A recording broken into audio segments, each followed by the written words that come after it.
see, it's a very exciting place. Now tell your parents, kids 12 and under free in 2014 when accompanied by a paying adult. We hope to see you soon.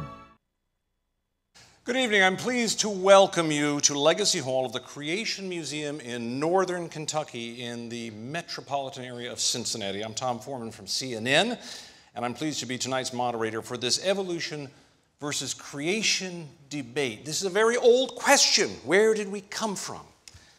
My answer is from Washington this morning by airplane. But there is a much more profound, longer answer that people have sought after for a long time. So tonight's question to be debated is the following. Is creation a viable model of origins in today's modern scientific era? Our welcome extends to hundreds of thousands of people who are watching on the internet at debatelive.org. We're glad you have joined us. Of course, to our auditorium here, all of the folks have joined us as well. We're joined by 70 media representatives from many of the world's great news organizations. We're glad to have them here as well. And now let's welcome our debaters, Mr. Bill Nye and Mr. Ken Ham.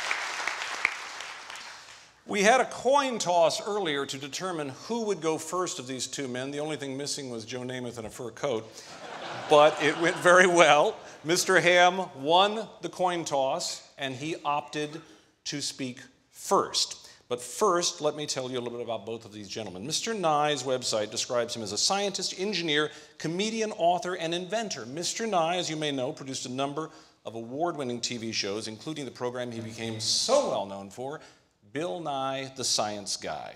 While working on the Science Guy show, Mr. Nye won 7 National Emmy Awards for writing, performing, and producing the show, won 18 Emmys in 5 years. In between creating the shows, he wrote 5 kids' books about science, including his latest title, Bill Nye's Great Big Book of Tiny Germs. Bill Nye is the host of 3 television series. His program, The 100 Greatest Discoveries, airs on the Science Channel. The Eyes of Nye airs on PBS stations across the country. He frequently appears on interview programs to discuss a variety of science topics. Mr. Nye serves as executive director of the Planetary Society, the world's largest space interest group. He is a graduate of Cornell with a Bachelor's of Science degree in mechanical engineering. Mr. Ken Ham is the president and co-founder of Answers in Genesis, a Bible-defending organization that upholds the authority of the scriptures from the very first verse. Mr. Ham is the man behind the popular high-tech Creation Museum where we're holding this debate. The museum has had 2 million visitors in 6 years and has attracted much of the world's media. The Answers in Genesis website is well-trafficked with 2 million visitors alone last month. Mr. Ham is also a best-selling author, a much-in-demand speaker, and the host of a daily radio feature carried on 700-plus stations. This is his second public debate on evolution and creation. The first was at Harvard in the 1990s. Mr. Ham is a native of Australia. He earned a bachelor's degree in applied science with an emphasis in environmental biology from the Queensland Institute of Technology, as well as a diploma of education at the University of Queensland in Brisbane, Australia. And now, Mr. Ham, you opted to go first, so you will be first with your 5-minute opening statement. Well, good evening. I know that not everyone watching this debate will necessarily agree with what I have to say, but I'm an Aussie and live over here in America, and they tell me I have an accent, and so it doesn't matter what I say. Some people tell me, we just like you here saying it. So I hope you enjoy me saying it anyway. Well, the debate topic is this: is creation a viable model of origins in today's modern scientific era? You know, when this was first announced on the internet, there were lots of statements like this one from the Richard Dawkins Foundation: scientists should not debate creationists, period. And this one from one of the Discovery.com websites: should scientists debate creationists? You know, right here I believe there's a gross misrepresentation in our culture. We're seeing people in being indoctrinated to believe that creationists can't be scientists. I believe it's all a part of secularists hijacking the word science. I want you to meet a modern-day scientist who is a biblical creationist. My name is Stuart Burgess. I'm a Professor of Engineering Design at Bristol University in the UK. My name is Stuart Burgess. I'm a Professor of Engineering Design at Bristol University in the UK. I have published over 130 scientific papers on the science of design in engineering and biological systems. From my research work, I have found that the scientific evidence fully supports creationism as the best explanation to origins. I've also designed major parts of spacecraft launched by ESA and NASA. So here's a biblical creationist who's a scientist who's also an inventor. And I want young people to understand that. You know, the problem, I believe, is this. We need to define terms correctly. We need to define creation, evolution in regard to origins, and we need to define science. And in this opening statement, I want to concentrate on dealing with the word science. I believe the word science has been hijacked by secularists. Now, what is science? Well, the origin of the word comes from the classical Latin scientia, which means to know. And if you look up a dictionary, it'll say science means state of knowing, knowledge. But there's different types of knowledge, and I believe this is where the confusion lies. There's experimental or observational science, as we call it. That's using the scientific method, observation, measurement, experiment, testing.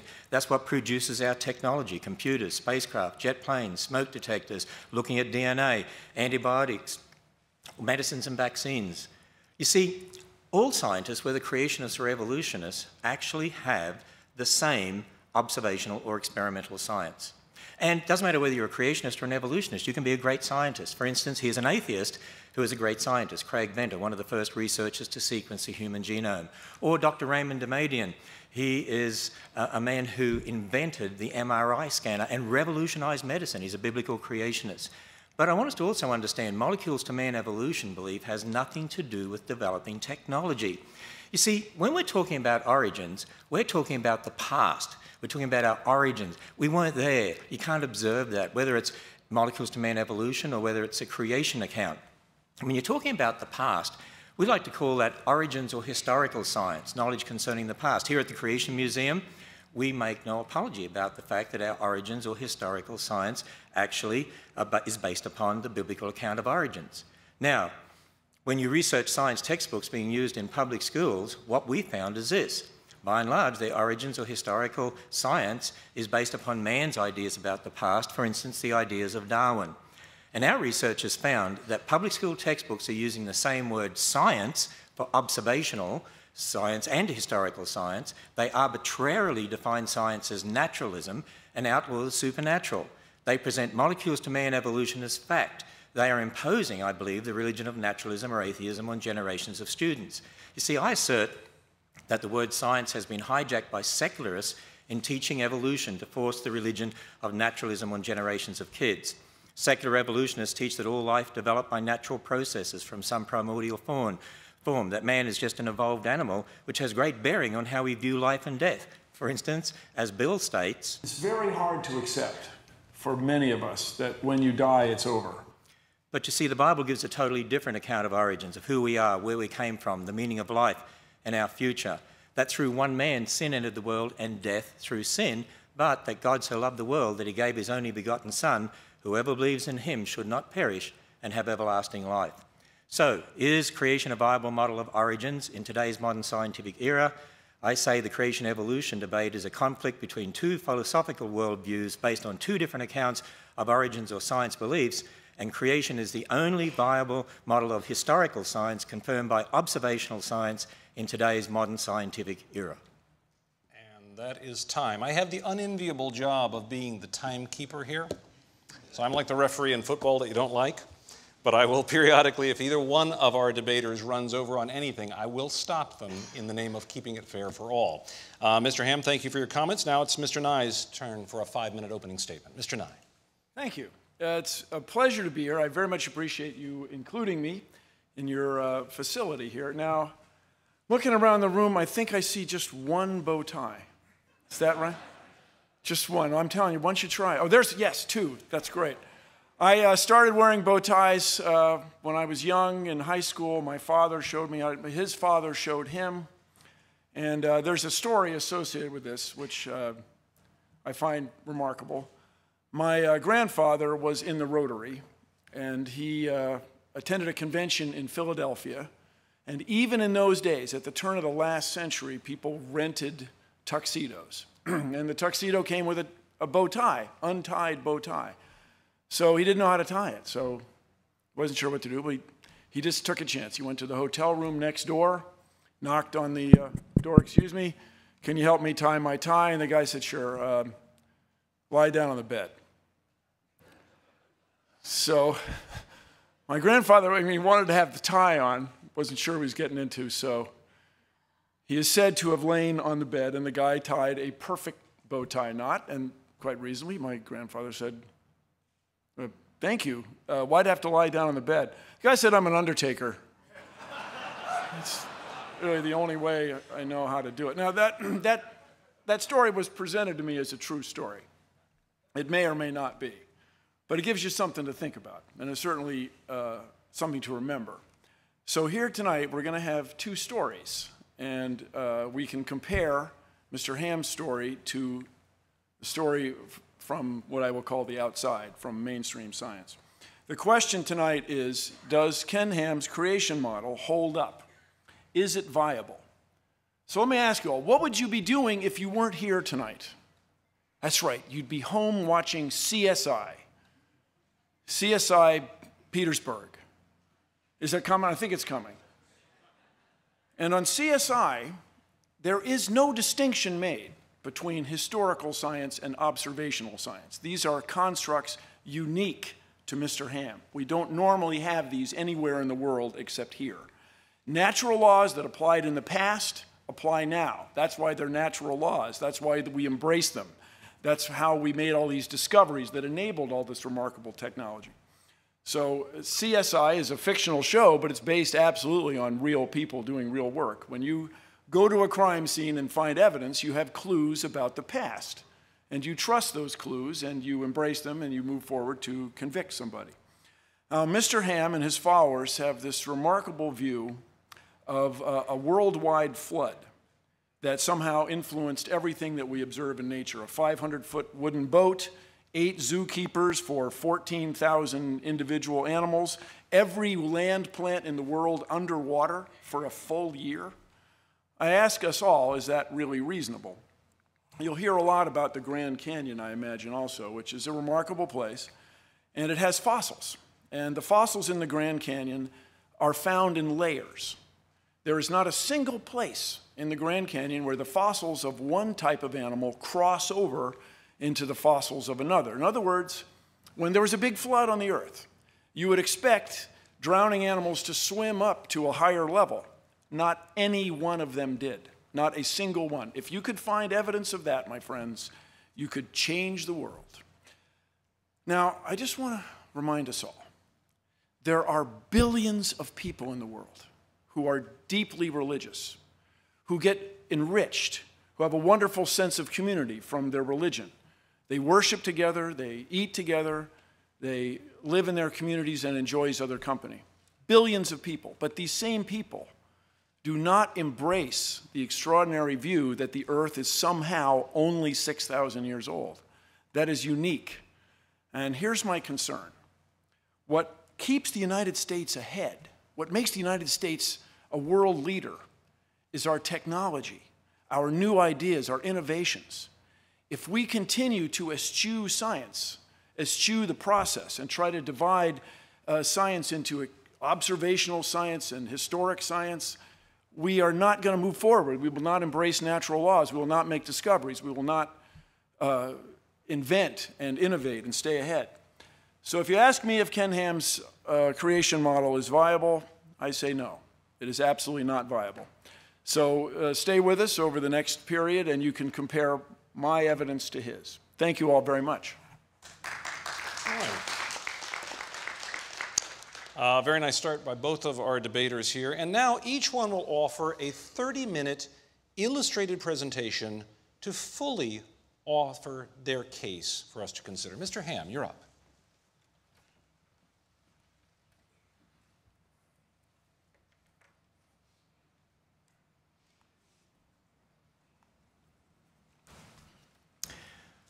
Well, the debate topic was, is creation a viable model of origins in today's modern scientific era. And I made this statement at the end of my opening statement. Creation is the only viable model of historical science confirmed by observational science in today's modern scientific era. And I said, what we need to be doing is actually defining our terms, and particularly three terms: science, creation, and evolution. Now, I discussed the meaning of the word science and what is meant by experimental or observational science briefly, and that both creationists and evolutionists can be great scientists, for instance. I mentioned Craig Venter, a biologist. He's an atheist, and he's a great scientist. He was one of the first researchers to sequence the human genome. I also mentioned Dr. Raymond Damadian, who actually invented the MRI scanner. I want you to meet a biblical creationist who is a scientist and inventor. Hi, my name is Dr. Raymond Damadian. I am a young Earth creation scientist and believe that God created the world in 6 24-hour days, just as recorded in the book of Genesis. By God's grace and the devoted prayers of my godly mother-in-law, I invented the MRI scanner in 1969. The idea that scientists who believe the Earth is 6,000 years old cannot do real science is simply wrong. Well, he's most adamant about that. And actually, he revolutionized medicine, and he's a biblical creationist. And I encourage children to follow people like that and make them their heroes. Let me introduce you to another biblical creation scientist. My name is Danny Faulkner. I received my PhD in astronomy from Indiana University. For 26 and a half years, I was professor at the University of South Carolina, Lancaster, where I hold the rank of Distinguished Professor Emeritus. Upon my retirement from the university in January of 2013, I joined the research staff at Answers in Genesis. I'm a stellar astronomer. That means my primary interest is stars, but I'm particularly interested in the study of eclipsing binary stars. And I've published many articles in the astronomy literature, places such as the Astrophysical Journal, the Astronomical Journal, and the Observatory. There is nothing in observational astronomy that contradicts a recent creation. I also mentioned Dr. Stuart Burgess, Professor of Engineering Design at Bristol University in England. Now, he designed a double-action worm gear set for the 3 hinges of the robotic arm on a very expensive satellite. And if that had not worked, if that gear set had not worked, that whole satellite would have been useless. Yet Dr. Burgess is a biblical creationist who believes just as I believe. Now, think about this for a moment. Are scientists like Dr. Burgess, who believe in creation, just as I do, a small minority in the scientific world? But let's see what he says about scientists believing in creation. I find that many of my colleagues in academia are sympathetic to the creationist viewpoint, including biologists. However, they are often afraid to speak out because of the criticisms they would get from the media and atheist lobby. I agree, that's a real problem today. We need to have freedom to be able to speak on these topics. You know, I just want to say, by the way, that non-Christian scientists, I should say, non-Christian scientists are really borrowing from the Christian worldview anyway to carry out their experimental or observational science. Think about it. When they're doing observational science using the scientific method, they have to assume the laws of logic, they have to assume the laws of nature, they have to assume the uniformity of nature. I mean, think about it. If the universe came about by natural processes, where'd the laws of logic come from? Did they just pop into existence? Are we in a stage now where we only have half logic? So you see, I have a question for Bill Nye. How do you account for the laws of logic and the laws of nature from a naturalistic worldview that excludes the existence of God? Now, in my opening statement, I also discussed a different type of science or knowledge, origins or historical science. See, again, there's a confusion here, there's a misunderstanding here. People, by and large, have not been taught to look at what you believe about the past as different to what you're observing in the present. You don't observe the past directly.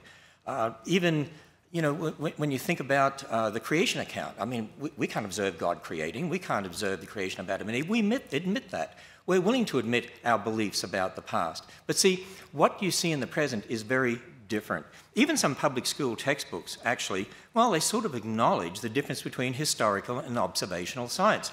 Here is an earth science textbook that's used in public schools, and we read this. In contrast to physical geology, the aim of historical geology is to understand Earth's long history. And then they make the statement, historical geology, so we're talking about historical science, tries to establish a timeline of the vast number of physical and biological changes that have occurred in the past.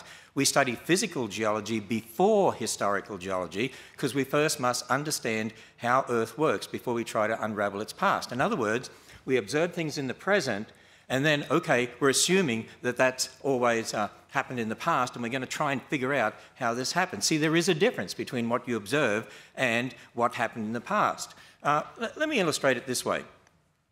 If Bill Nye and I went to the Grand Canyon, we could agree that that's a Coconino sandstone in the Hermit Shale, and there's the boundary. They're sitting one on top of the other. We could agree on that. But do you know what we would disagree on? I mean, we could even analyse the minerals and agree on that. But we would disagree on how long it took to get there. But see, none of us saw the sandstone or the shale being laid down. There's a supposed 10 million year gap there, but I don't see a gap. But that might be different to what Bill Nye would see. But see, there's a difference between what you actually observe directly and then your interpretation in regard to the past. When I was at the Goddard Space Centre a number of years ago, I met creationists and evolutionists who were both working on the Hubble telescope. They agreed on how to build the Hubble telescope. You know what they disagreed on? Well, they disagreed on how to interpret the data that telescope obtained in regard to the age of the universe. And, you know, we could go on and talk about lots of other similar sorts of things. For instance, I've heard Bill Nye talk about how a smoke detector works using the radioactive element americium.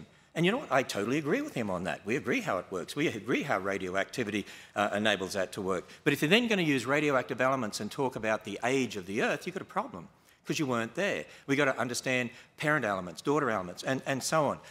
We could agree whether you're a creationist or evolutionist on the technology to put the rover on Mars, but we're going to disagree on how to interpret the origin of Mars. I mean, there are some people that believe there was even a global flood on Mars and there's no liquid water on Mars. But, you know, we're going to disagree maybe on our interpretation of origins, and you can't prove either way because, not from an observational science perspective, because we've only got the present. Creationists and evolutionists both work on medicines and vaccines. You see, it doesn't matter whether you're a creationist or an evolutionist, all scientists have the same experimental or observational science. So I have a question for Bill Nye. Can you name one piece of technology that could only have been developed starting with a belief in molecules to man evolution? Now, here's another important fact. Creationists and evolutionists all have the same evidence. Bill Nye and I have the same Grand Canyon. We don't disagree on that. We will have the same fish fossil. This is one from the Creation Museum. The same dinosaur skeletons, the same animals, the same humans, the same DNA, the same radioactive decay elements that we see. We have the same universe. Actually, we all have the same evidences. It's not the evidences that are different. It's a battle over the same evidence in regard to how we interpret the past. And you know why that is? Because it's really a battle over worldviews and starting points. It's a battle over philosophical worldviews and starting points, but the same evidence. Now, I admit my starting point is that God is the ultimate authority. But if someone doesn't accept that, then man has to be the ultimate authority. And that's really the difference when it comes down to it. You see, I've been emphasizing the difference between historical origin science, knowledge about the past when you weren't there, and we need to understand that we weren't there, or experimental or observational science, using your five senses in the present, the scientific method, what you can directly observe, test, repeat. There's a big difference between those two.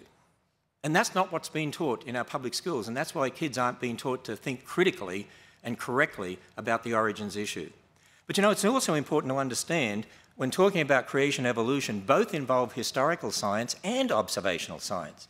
You see, the role of observational science is this: it can be used to confirm or otherwise one's historical science based on one's starting point. Now, when you think about the debate topic and what I affirmed concerning creation, if our origins or historical science based on the Bible's account of origins is true, then there should be predictions from this that we can test using observational science, and there are.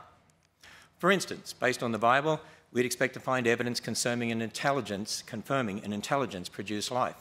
We'd expect to find evidence confirming after their kind. The Bible says God made kinds of animals and plants after their kind, implying each kind produces its own, not that one kind changes into another. You'd expect to find evidence confirming a global flood of Noah's day, evidence confirming one race of humans, because we all go back to Adam and Eve. Biologically, that would mean there's one race. evidence confirming the Tower of Babel, that God gave different languages, evidence confirming a young universe. Now, I can't go through all of those, but a couple of them we'll look at briefly. After their kind, evidence confirming that. In the Creation Museum, we have a display featuring replicas, actually, of Darwin's finches. They're called Darwin's finches. Darwin collected finches from the Galapagos and took them back to England, and we see the different species, the different beak sizes here. And you know, from the specimens that Darwin obtained in the Galapagos, he actually pondered these things, and how do you explain this? And in his notes, actually, he came up with this diagram here, a tree. And he actually said, I think. So he was talking about different species, and maybe those species came from some common ancestor. Actually, when it comes to finches, we actually would agree as creationists that different finch species came from a common ancestor, but a finch is what they would have to come from. But you see, Darwin wasn't just thinking about species. Darwin had a much bigger picture in mind. When you look at The Origin of Species and read that book, you'll find he made this statement: from such low and intermediate form, both animals and plants may have been developed, and if we admit this, we must likewise admit that all organic beings which have ever lived on this earth may be descended from some one primordial form. So he had in mind what we today know as an evolutionary tree of life, that all life has arisen from some primordial form. Now, when you consider the classification system, kingdom, phylum, class, order, family, genus, species, we would say, as creationists, and we have many creation scientists who've researched this, and for lots of reasons, I would say the kind in Genesis 1 really is more at the family level of classification. For instance, there's one dog kind, there's one cat kind, even though you have different genera, different species. That would mean, by the way, you didn't need anywhere near the number of animals on the ark as people think. You wouldn't need all the species of dogs, just two, not all the species of cats, just two. And you see, based on the biblical account there in Genesis 1, creationists have drawn up what they believe is a creation orchard. In other words, they're saying, look, there's great variation in the genetics of dogs and finches and so on. And so over time, particularly after Noah's flood, you'd expect, if there were two dogs, for instance, you could end up with different species of dogs because there's an incredible amount of variability in the genes of any creature. And so you'd expect these different species up here, but there's limits. Dogs will always be dogs, finches will always be finches. Now, as a creationist, I maintain that observational science actually confirms this model based on the Bible. For instance, take dogs. Okay, in a scientific paper dated January 2014, that's this year, scientists working at the University of California stated this: we provide several lines of evidence supporting a single origin for dogs and disfavoring alternative models in which dog lineages arise separately from geographically distinct wolf populations. And they put this diagram in the paper. By the way, that diagram is very, very similar to this diagram that creationists proposed based upon the creation account in Genesis. In other words, you have a common dog ancestor that gives rise to the different species of dogs, and that's exactly what we're saying here. Now, in the Creation Museum, we actually show the finches here, and you can see the finches with their different beaks beside dog skulls, different species of dogs. By the way, there's more variation in the dog skulls here than there are in these finches. Yet the dogs, well, that's never used as an example of evolution, but the finches are, particularly in the public school textbooks. Students are taught, see the changes that are occurring here? And here's another problem that we've got. Not only has the word science been hijacked by secularists, I believe the word evolution has been hijacked by secularists. The word evolution has been hijacked using what I call a bait and switch. Let me explain to you. The word evolution is being used in public school textbooks, and we often see it in documentaries and so on. It's used for observable changes that we would agree with, and then used for unobservable changes, such as molecules to man. Let me explain to you what's really going on, because I was a science teacher in the public schools, and I know what the students were taught, and I check the public school textbooks anyway to know what they're taught. See, students are taught today, look, there's all these different animals, plants, but they're all part of this great big tree of life that goes back to some primordial form. And look, we see changes in finches, changes in dogs, and so on. Now, we don't deny the changes. You see that. You see different species of finches, different species of dogs. But then they put it all together in this evolutionary tree. But that's what you don't observe. You don't observe that. That's belief there. That's their historical science. I would say was wrong. But you know what you do observe? You do observe different species of dogs, different species of finches, but then there are limits, and you don't see one kind changing into another. Actually, we're told that if you teach creation in the public schools, that's teaching religion. If you teach evolution, that's science. And I'm going to say, wait a minute. Actually, the creation model here, based upon the Bible, observational science confirms this. This is what you observe. You don't observe this tree. Actually, it's the public school textbooks that are teaching a belief, imposing it on students, and they need to be teaching them observational science to understand the reality of what's happening. Now, what we found is that public school textbooks present the evolutionary tree as science, but reject the creation orchard as religion. But observational science confirms the creation orchard. So public school textbooks are rejecting observational science and imposing a naturalistic religion on students. The word evolution has been hijacked using a bait and switch to indoctrinate students to accept evolutionary belief as observational science. Let me introduce you to another scientist, Richard Lenski, Michigan State University. He's a great scientist. He's known for culturing E. coli in the lab. And he found there were some E. coli that actually seemed to develop the ability to grow on substrate, on citrate in the substrate. But Richard Lenski is here mentioned in this book, and it's called Evolution in the Lab. So the ability to grow on citrate is said to be evolution. And there are those that say, hey, this is against the creationists. For instance, Jerry Coyne from University of Chicago says, Lenski's experiment is also yet another poke in the eye for anti-evolutionists. He says the thing I like most is that it says you can get these complex traits evolving by a combination of unlikely events. But is it a poke in the eye for anti-evolutionists? Is it really seeing complex traits evolving? What does it mean that some of these bacteria are able to grow on citrate? Let me introduce you to another biblical creationist who is a scientist. Hi, my name is Dr. Andrew Fabich. I got my PhD from the University of Oklahoma in microbiology. I teach at Liberty University, and I do research on E. coli in the intestine.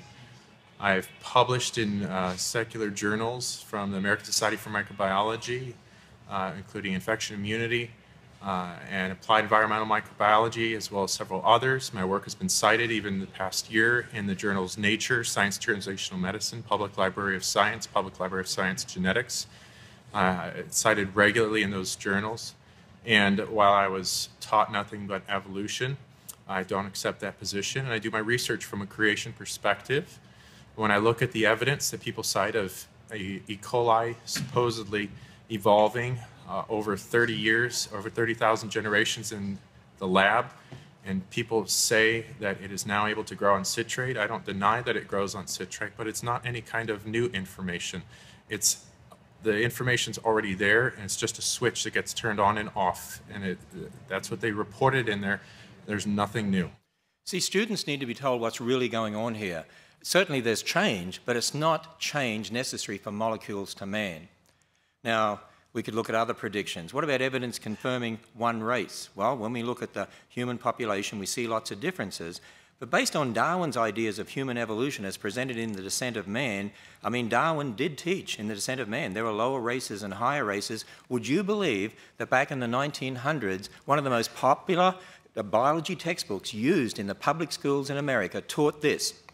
At the present time, there exist upon Earth 5 races, or varieties of man, and finally the highest type of all, the Caucasians, represented by the civilized white inhabitants of Europe and America. Can you imagine if that was in the public schools today? And yet, that's what was taught, but it was based on Darwin's ideas that are wrong. You have a wrong foundation. You're going to have a wrong worldview. Now, had they started from the Bible and from the creation account in the Bible, what does it teach? Well, we're all descendants of Adam and Eve. We go through the Tower of Babel, different languages, so different people groups formed, distinct characteristics, but we'd say, you know what, that means there's biologically only one race of humans. Well, I mentioned Dr. Venter before, and he was a researcher with the Human Genome Project, and you'll remember in the year 2000, this was headline news, and what we read was this: they had put together a draft of the entire sequence of the human genome and unanimously declared there is only one race, the human race. Wow, who would have guessed? But you see, there we have observational science confirming the creation account, not confirming at all Darwin's ideas. Now, there's much more that could be said on each of these topics. Obviously, you can't do that in a short time like this, and you could do a lot more research. I suggest you visit our website at Answers in Genesis for a lot more information. So, the debate topic, is creation a viable model of origins in today's scientific era? I said we need to define the terms, and particularly the term science and the term evolution, and I believe we need to understand how they're being used to impose an anti-God religion on generations of unsuspecting students. You see, I keep emphasizing we do need to understand the difference between experimental or observational science and historical science. And you know what?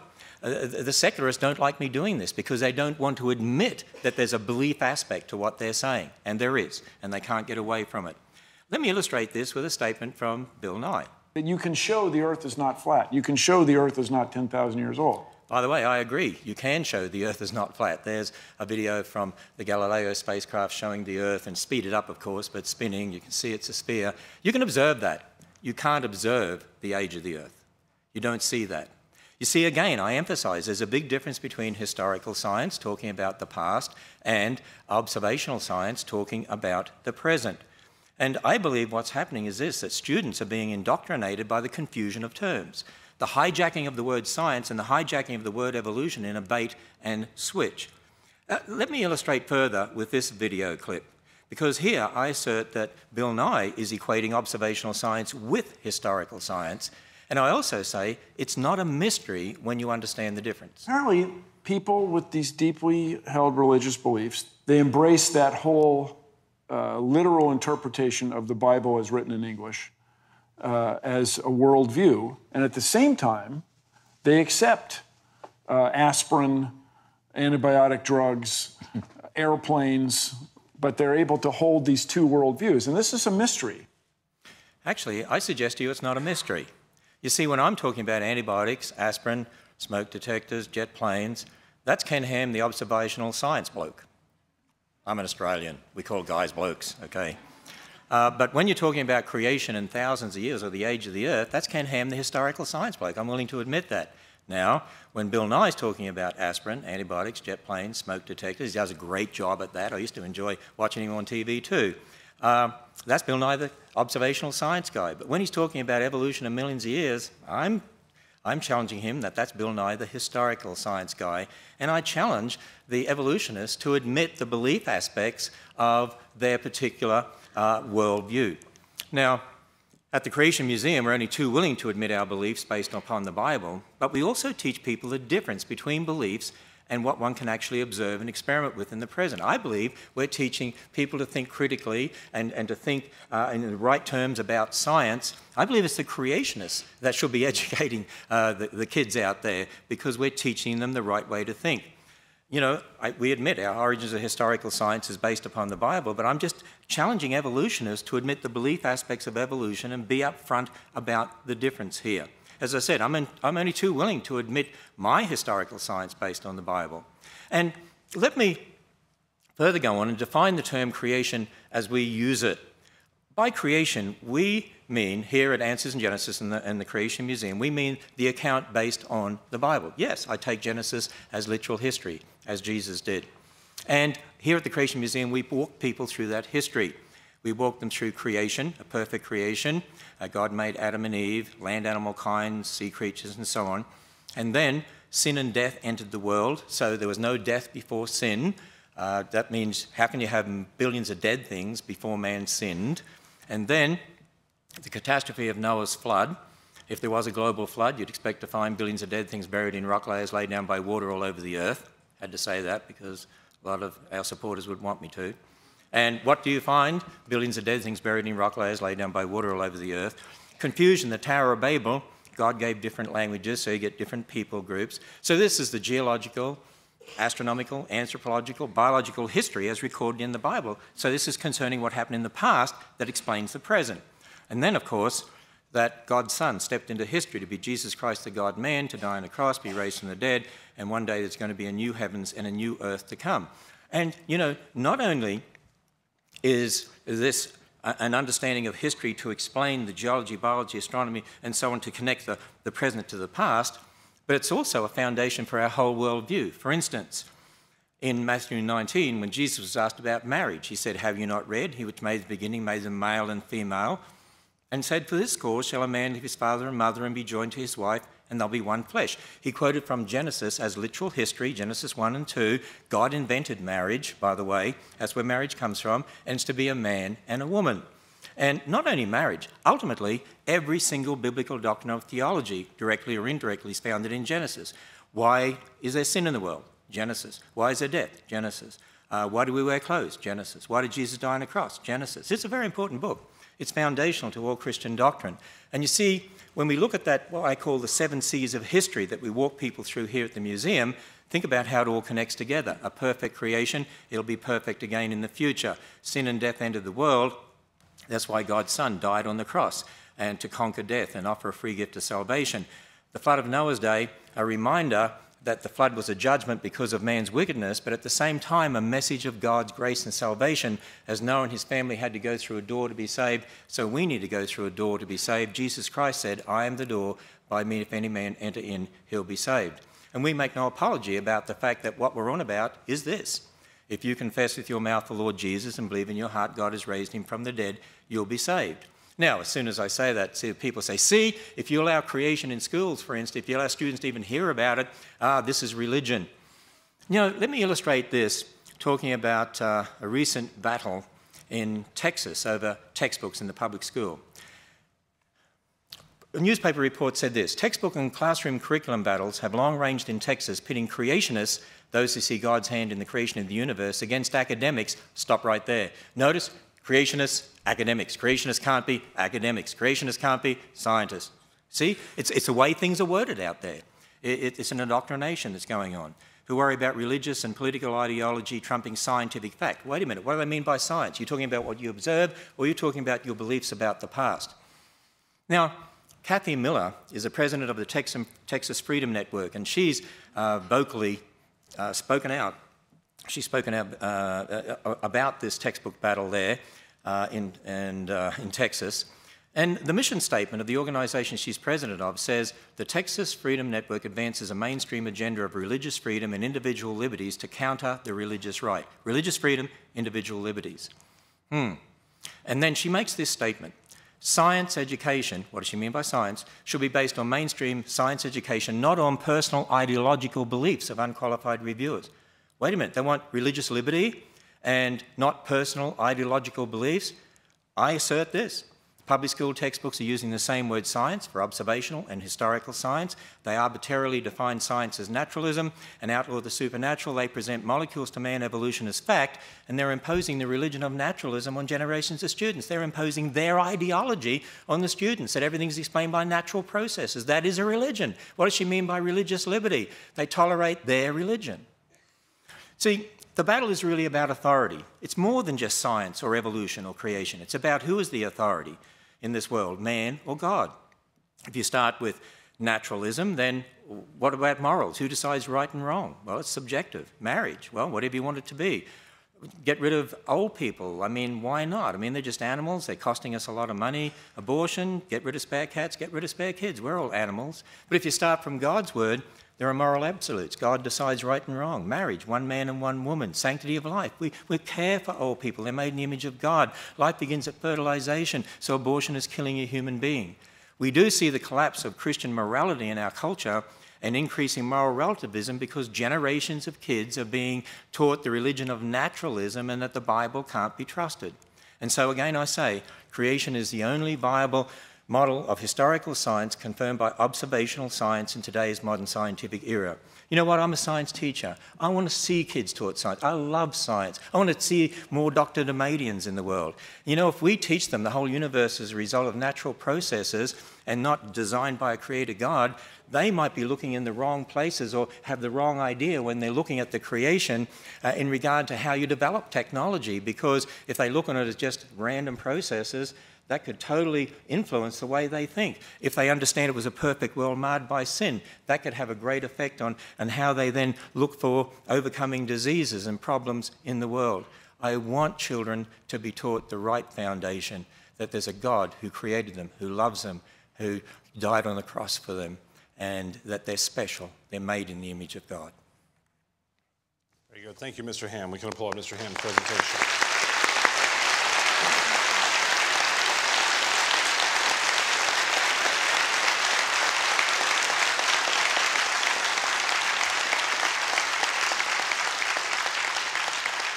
And you know, it did occur to me when you had my old friend Larry King up there, you could have just asked him. He's been around a long time, and he's a smart guy. He could probably answer for all of us. Now, let's all be attentive to Mr. Nye as he gives us his 30-minute presentation.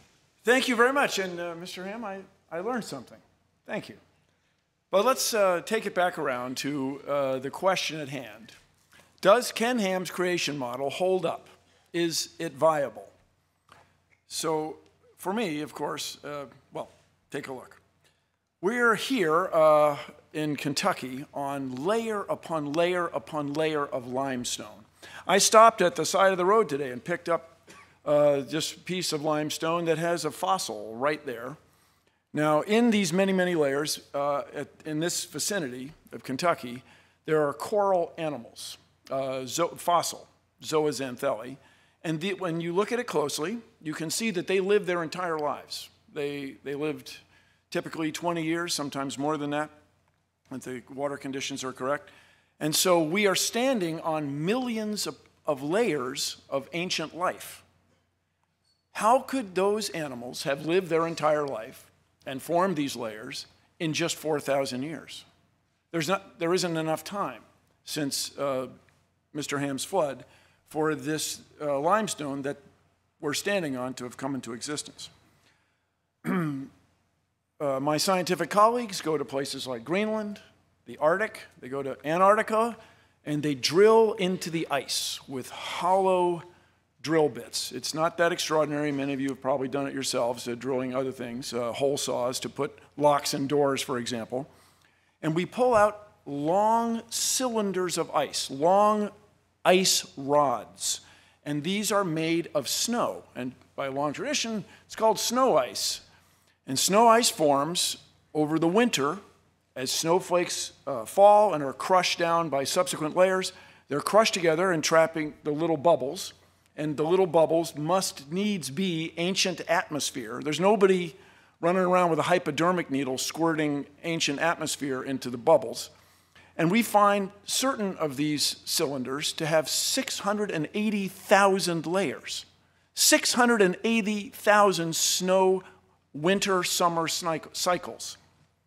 How could it be that just 4,000 years ago, all of this ice formed?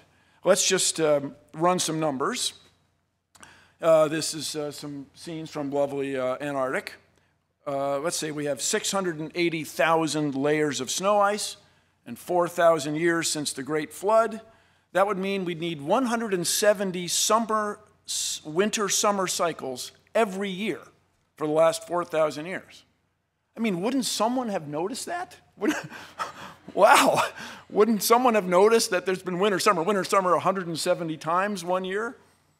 If we go to California, we find enormous stands of bristlecone pines.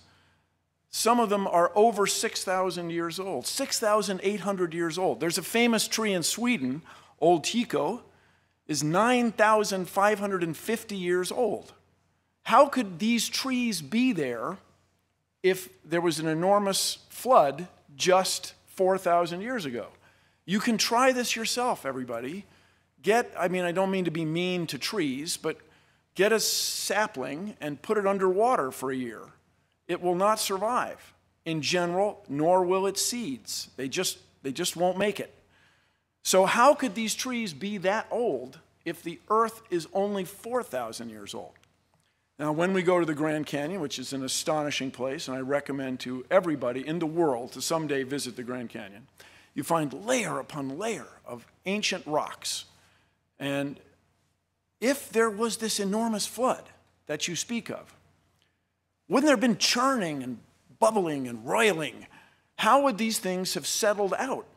Your claim that they settled out in an extraordinary short amount of time is, for me, not satisfactory. You can look at these rocks, you can look at rocks that are younger, you can go to seashores where there's sand. This is what geologists on the outside do, study the rate at which soil is deposited at the end of rivers and deltas, and we can see that it takes a long, long time for sediments to turn to stone. Also, in this picture, you can see where one type of sediment has intruded on another type. Now, if that was uniform, wouldn't we expect it all to be even without intrusion? Furthermore, you can find places in the Grand Canyon where you see an ancient riverbed on that side going to an ancient riverbed on that side, and the Colorado River has cut through it. And by the way, if this great flood drained through the Grand Canyon, wouldn't there have been a Grand Canyon on every continent?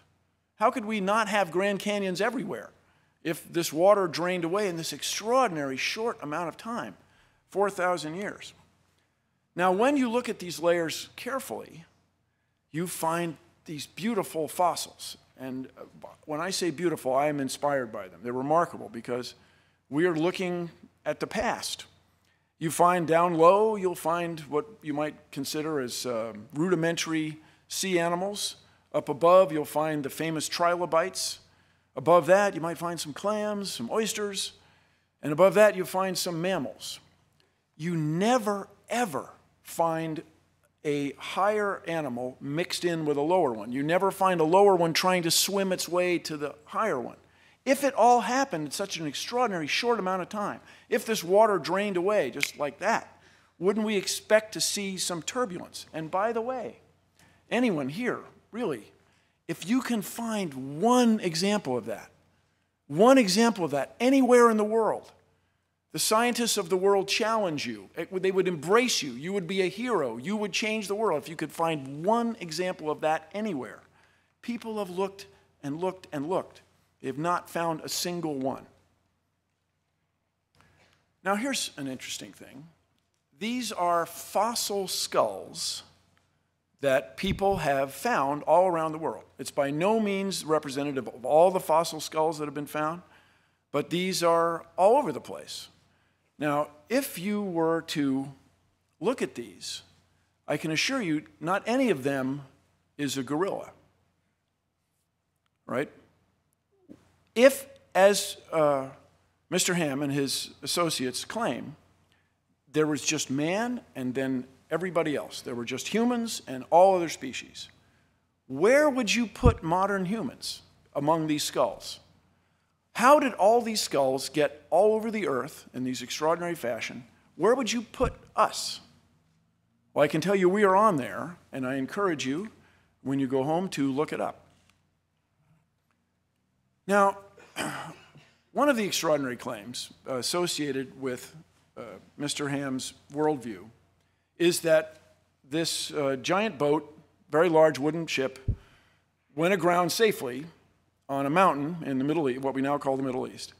And so places like Australia are populated then by animals who somehow managed to get from the Middle East all the way to Australia in the last 4,000 years. Now, that to me is an extraordinary claim. We would expect then, somewhere between the Middle East and Australia, we would expect to find evidence of kangaroos. We would expect to find some fossils, some bones. In the last 4,000 years, somebody would have been hopping along there and died along the way, and we'd find them. And furthermore, there's a claim that there was a land bridge that allowed these animals to get from Asia all the way to the continent of Australia, and that land bridge has disappeared in the last 4,000 years. No navigator, no diver, no U.S. Navy submarine, no one's ever detected any evidence of this, let alone any fossils of kangaroos. So your expectation is not met. It doesn't seem to hold up. So let's see, if there are 4,000 years since Ken Ham's flood, and let's say, as he said many times, there are 7,000 kinds. Today, the very, very lowest estimate is that there are about 8.7 million species. But a much more reasonable estimate is it's 50 million or even 100 million when you start counting the viruses and the bacteria and all the beetles that must be extant in the tropical rainforest that we haven't found. So we'll take a number which I think is pretty reasonable, 16 million species today, okay? If these came from 7,000 kinds, that's, let's say we have 7,000 subtracted from 15 million, that's 15,993. We have 4,000 years, we have 365 and a quarter days a year. We would expect to find 11 new species every day. So you'd go out into your yard, you wouldn't just find a different bird, a new bird, you'd find a different kind of bird, a whole new species of bird every day, a new species of fish, a new species of organisms you can't see, and so on. I mean, this would be enormous news. The last 4,000 years, people would have seen these changes among us. So the Cincinnati Enquirer, I imagine, would carry a column right next to the weather report. Today's new species, and it would list these 11 every day. But we see no evidence of that. There's no evidence of these species. There just simply isn't enough time. Now, as you may know, I was graduated from engineering school, and I got a job at Boeing. I worked on 747s. Okay, everybody relax. I was very well supervised. Everything's fine. There's a tube in the 747 I kind of think of as my tube. But that aside, I traveled the highways of Washington State quite a bit. I was a young guy. I had a motorcycle.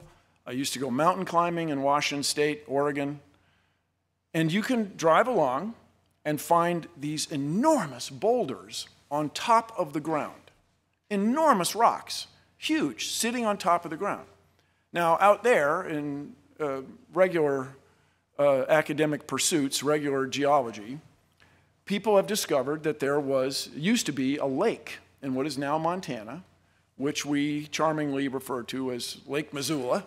It's not there now, but the evidence for it, of course, is, if I may, overwhelming. And so an ice dam would form at Lake Missoula, and once in a while it would break.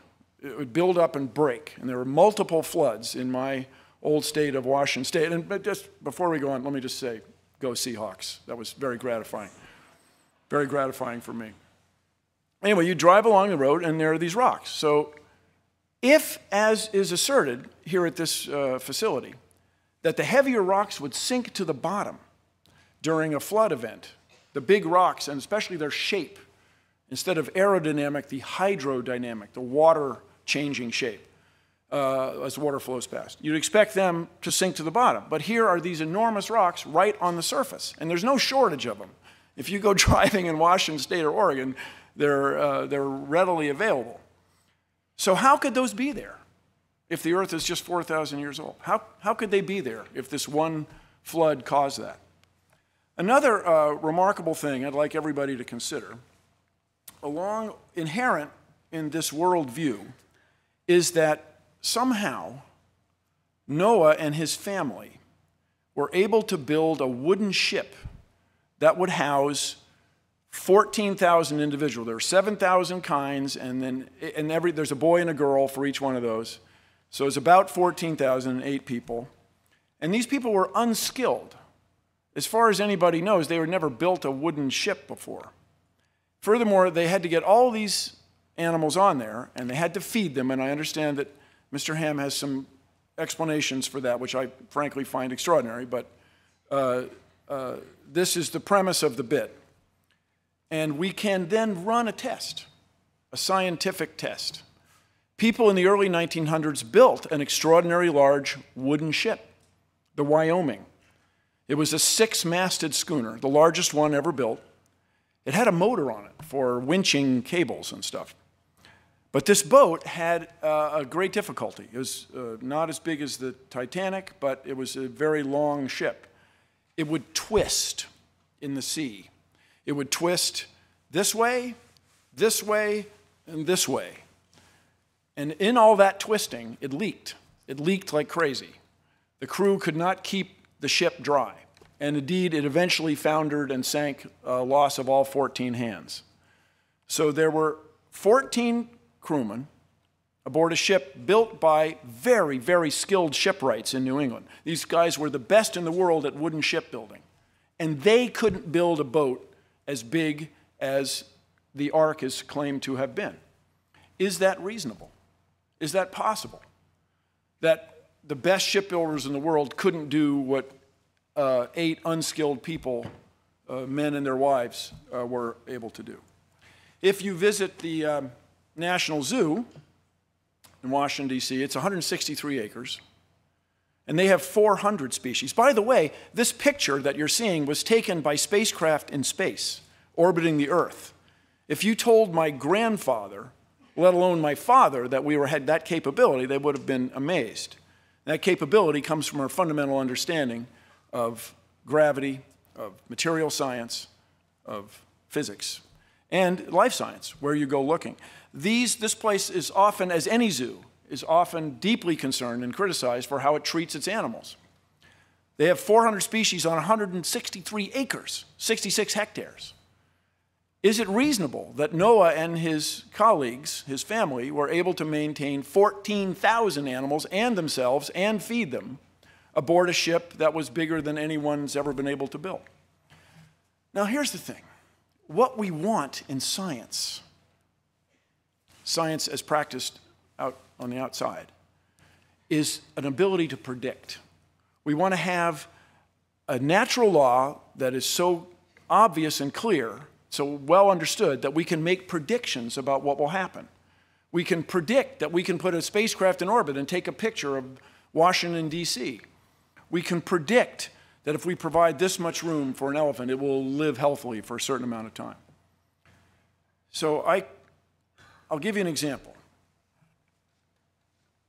In the explanation provided by traditional science of how we came to be, we find, as Mr. Ham alluded to many times in his recent remarks, we find a sequence of animals in what generally is called the fossil record. This would be to say, when we look at the layers that you would find in Kentucky, you look at them carefully, you find a sequence of animals, a succession. And as one might expect, when you're looking at old records, there's some pieces seem to be missing, a gap. So scientists got to thinking about this. There are lungfish that jump from pond to pond in Florida and end up in people's swimming pools. And there are amphibians, frogs and toads, croaking and carrying on.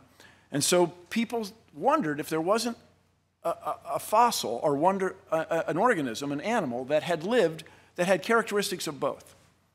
People over the years had found that in Canada, there was clearly a fossil marsh, a place that used to be a swamp, had dried out. And they found all kinds of happy swamp fossils there, ferns, so on, organisms, animals, fish that were recognized. And people realized that if this, with the age of the rocks there, as computed by traditional scientists, with the age of the rocks there, this would be a reasonable place to look for an animal, a fossil of an animal that lived there. And indeed, scientists found it, Tiktaalik, this fish lizard guy. And they found several specimens. It wasn't one individual. In other words, they made a prediction that this animal would be found, and it was found. So far, Mr. Ham and his worldview, the Ken Ham creation model, does not have this capability. It cannot make predictions and show results. Here's an extraordinary one that I find remarkable. There are certain fish, the top minnows, that have the remarkable ability to have sex with other fish, traditional fish sex, and they can have sex with themselves. Now, one of the old questions in life science, everybody, one of the old sort of chin strokers, is why does any organism, whether you're an ash tree, a sea jelly, a squid, a marmot, why does anybody have sex? I mean, there are more bacteria in your tummy right now than there are humans on Earth. And bacteria, they don't bother with that, man. They just like split themselves in half. They get new bacteria. Like, let's get her done. Let's go. But why does think of all the trouble a rose bush goes to make a flower, and the thorns and the bees swimming, flying around, interacting. Why does anybody bother with all that? And the answer seems to be your enemies. And your enemies are not lions and tigers and bears. Oh my, no. Your enemies are germs and parasites. That's what's going to get you. Germs and parasites. My first cousin's son died tragically from essentially the flu. This is not some story I heard about. It's my first cousin once removed. Because apparently the virus had the right genes to attack his genes. So when you have sex, you have a new set of genes. You have a new mixture.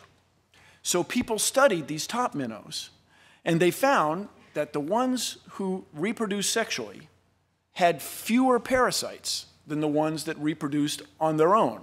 This black spot disease. Wait, there's more.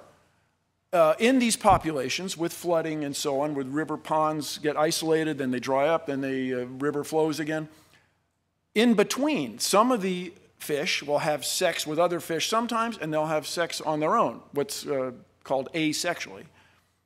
And those fish, the ones that are in between, sometimes this, sometimes that, they have an intermediate number of infections. In other words, the explanation provided by evolution made a prediction. And the prediction is extraordinary and subtle, but there it is. How else would you explain it? And to Mr. Ham and his followers, I say this is something that we in science want. We want the ability to predict.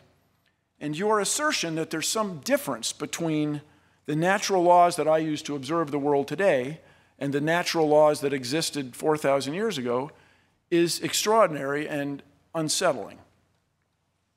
I travel around. I have a great many family members in Danville, Virginia, one of the U.S.'s most livable cities. It's lovely. And I was driving along, and there was a sign in front of a church, Big Bang Theory, you got to be kidding me, God. Now, everybody, why would someone at the church, a pastor, for example, put that sign up unless he or she didn't believe that the Big Bang was a real thing? I just want to review briefly with everybody why we accept, in the outside world, why we accept the Big Bang. Edwin Hubble, oh, sorry, there you go. You got to be kidding me, God. Edwin Hubble was sitting at Mount Wilson, which is up from Pasadena, California. On a clear day, you can look down and see where the Rose Parade goes. It's that close to civilization.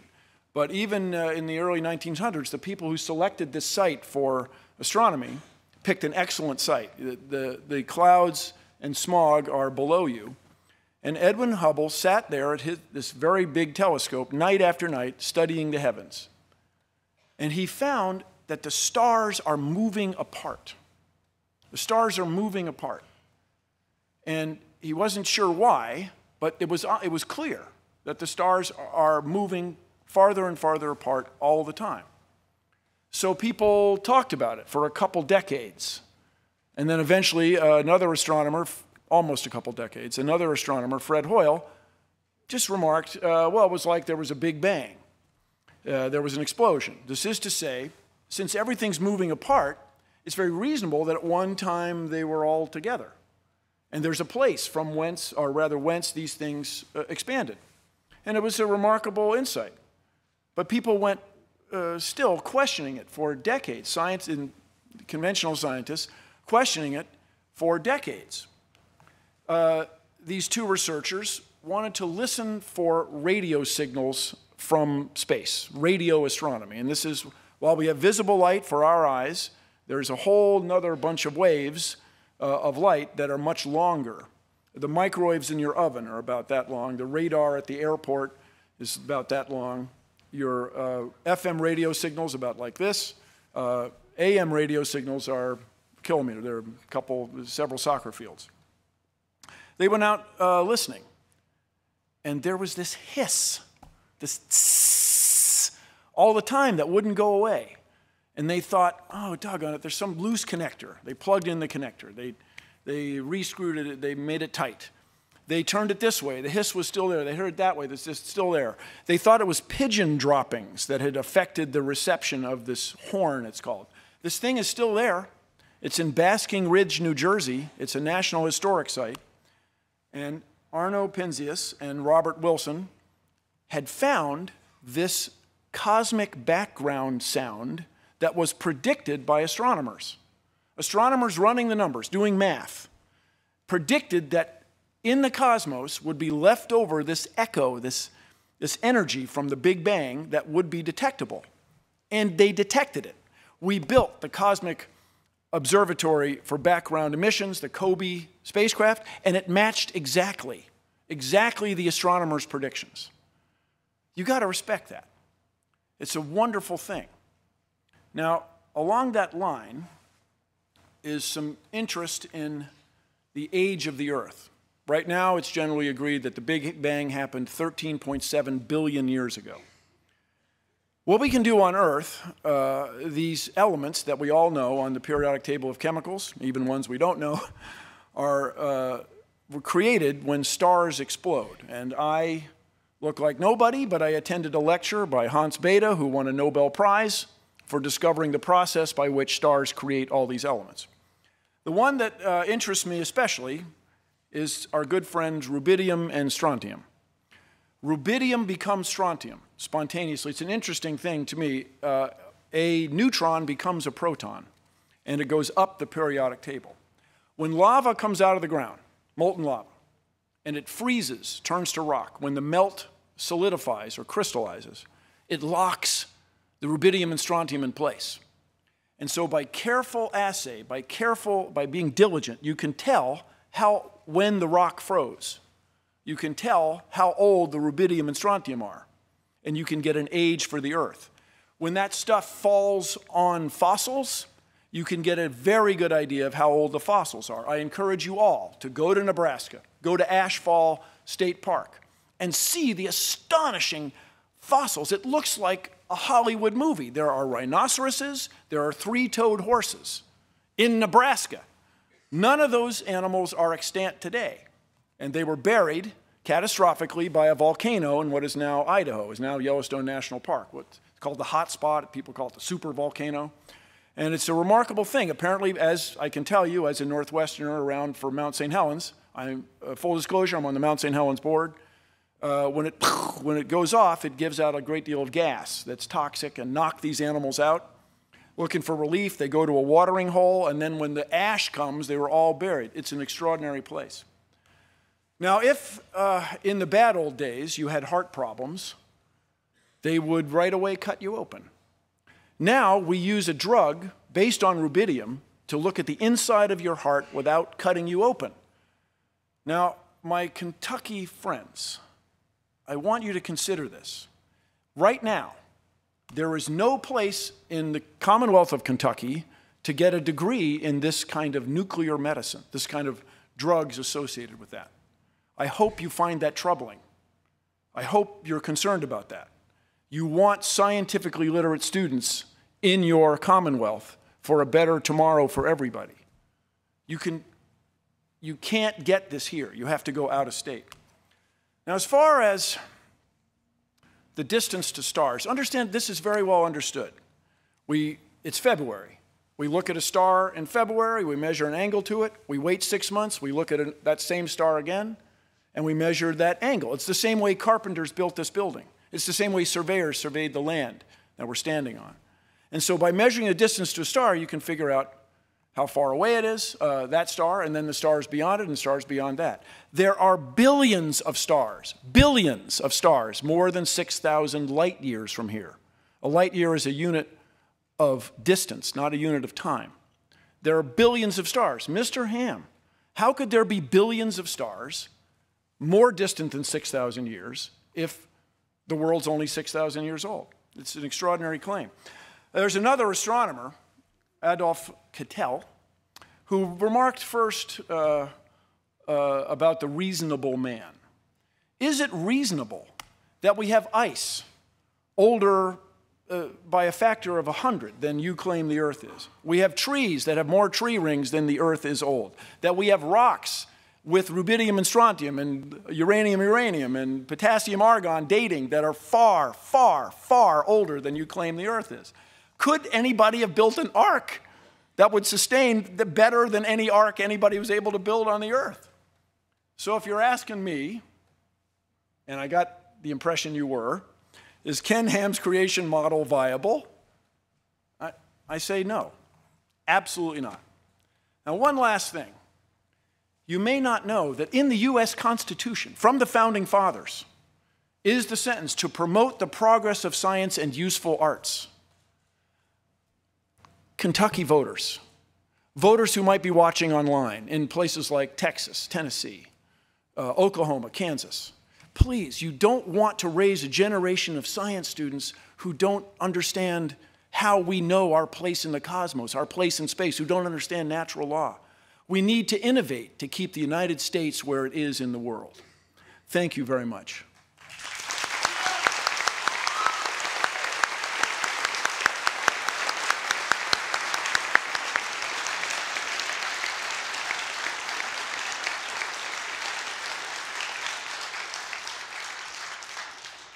That's a lot to take in. I hope everybody's holding up well.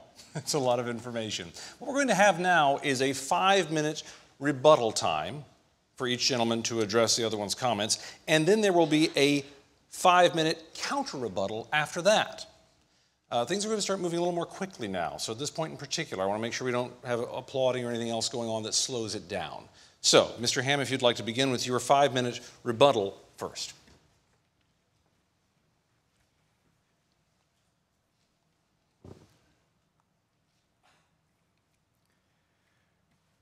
Well, first of all, Bill, if I was to answer all the points that you brought up, the moderator would think I was going on for millions of years. So I can only deal with some of them. And you mentioned the age of the Earth a couple of times, so let me deal with that. As I said in my presentation, you can't observe the age of the Earth, and I would say that comes under what we call historical origin science. Now, just to understand, so you understand where I'm coming from, yes, we admit we build our origins of historical science on the Bible. The Bible says God created in 6 days. The Hebrew word yom, as it's used in Genesis 1 with evening, morning number, means an ordinary day. Adam was made on day 6. And so when you add up all those genealogies specifically given in the Bible, yeah, from Adam to Abraham, you've got 2,000 years from Abraham to Christ, 2,000 years from Christ to the present 2,000 years. That's how we get 6,000 years. So that's where it comes from, just so you know. Now, a lot of people say, now, by the way, the Earth's age is 4.5 billion years old, and we have radioactive decay dating methods that found that. But you see, we certainly observe radioactive decay, whether it's rubidium, strontium, whether it's uranium, lead, potassium, argon. But when you're talking about the past, we have a problem. I'll give you a practical example. In Australia, there were engineers that were trying to search out about a coal mine, and so they drilled down and they found a basalt layer, lava flow, that had woody material in it, branches and twigs and so on. And when Dr. Andrew Snelling, our PhD geologist, sent that to a lab in Massachusetts in 1994, they used potassium argon dating. It dated to 45 million years old. Well, he also sent the wood to the radiocarbon section of the same lab, and that dated to 45,000 years old. 45,000-year-old wood and 45-million-year-old rock. The point is, there's a problem. Let me give you another example of a problem. There was a lava dome that started to form in the 80s after Mount St. Helens erupted. And in 1994, Dr. Steve Austin, another PhD geologist, actually sampled the rock there. He took whole rock, crushed it, sent it to the same lab, actually, I believe, and got a date of 0.35 million years. When he separated out the minerals, amphibole and pyroxene, and used potassium argon dating, you get 0.9 million, 2.8 million. My point is, all these dating methods actually give all sorts of different dates. In fact, different dating methods on the same rock we can give all sorts of different dates. See, there's lots of assumptions in regard to radioactive dating. Number one, for instance, the amounts of the parent and daughter isotopes at the beginning when the rock formed. You have to know them, but you weren't there. See, that's historical science. Assumption two, that all daughter atoms measured today must have only been derived in situ radioactive decay of parent atoms. In other words, it's a closed system, but you don't know that, and there's a lot of evidence that that's not so. Assumption number 3, that the decay rates have remained a constant. And they're just some of them. There's others as well. The point is there's lots of assumptions in regard to the dating method. So there's no dating method you can use that you can absolutely age date a rock. There's all sorts of differences out there. And I do want to address the bit you brought up about Christians believing in millions of years. Yeah, there's a lot of Christians out there that believe in millions of years, but I'd say they have a problem. I'm not saying they're not Christians, but because salvation is conditioned upon faith in Christ, not the age of the earth, but there's an inconsistency with what the Bible teaches. If you believe in millions of years, you've got death and bloodshed, suffering, disease, over millions of years leading to man, because that's what you see in the fossil record. The Bible makes it very clear death is a result of man's sin. In fact, the first death was in the garden when God killed an animal, clothed Adam and Eve, first blood sacrifice, pointing towards what would happen with Jesus Christ, who would be the one who would be die once and for all. Now, if you believe in millions of years as a Christian, in the fossil record, there's evidence of animals eating each other. The Bible says originally all the animals and man were vegetarian. We weren't told we could eat meat until after the flood. There's diseases represented in the fossil record like brain tumours, but the Bible says when God made everything, it was very good. God doesn't call brain tumours very good. There's fossilised thorns in the fossil record. Instead of being hundreds of millions of years old, the Bible says thorns came after the curse. So these two things can't be true at the same time. And you know what? There's hundreds of dating methods out there, hundreds of them. Actually, 90% of them contradict billions of years. And the point is, all such dating methods are fallible. And I claim there's only one infallible dating method. It's a witness who was there, who knows everything, who told us. And that's from the Word of God. And that's why I would say that the Earth is only 6,000 years. And as Dr. Faulkner said, there's nothing in astronomy, and certainly Dr. Snelling would say there's nothing in geology to contradict a belief in a young age for the Earth and the universe. Thank you, Mr. Ham. Mr. Nye, your 5-minute rebuttal, please. Thank you very much. Let me start with the beginning. If you find 45 million year old rock on top of 45,000 year old trees, maybe the rock slid on top. Maybe that's it. That seems much more reasonable explanation than it's impossible. As far as dating goes, actually the methods are very reliable. One of the mysteries or interesting things that people in my business, especially at the Planetary Society, are interested in is why all the asteroids seem to be so close to the same date. It's in age, 4.5, 4.6 billion years. It's a remarkable thing. People at first expected a little more of a spread. So I understand that you take the Bible as written in English, translated not countless, but many, many times over the last 3 millennia, as to be a more accurate, more reasonable assessment of the natural laws we see around us than what I and everybody in here can observe. That to me is unsettling, troubling. And then about the disease thing, are the fish sinners? Have they done something wrong to get diseases? That's sort of an extraordinary claim that takes me just a little past what I'm comfortable with. And then as far as you can't observe the past, I have to stop you right there. That's what we do in astronomy. All we can do is in astronomy is look at the past. By the way, you're looking at the past right now because the speed of light bounces off of me and then gets to your eyes. And I'm delighted to see that the people in the back of the room appear just that much younger than the people in the front. So this idea that you can separate the natural laws of the past from the natural laws that we have now, I think is at the heart of our disagreement. I don't see how we're ever going to agree with that if you insist that natural laws have changed. It's, for lack of a better word, it's magical. And I have appreciated magic since I was a kid, but it's not really what we want in conventional mainstream science. So your assertion that all the animals were vegetarians before they got on the ark, that's really remarkable. I have not spent a lot of time with lions, but I can tell they've got teeth that really aren't set up for broccoli.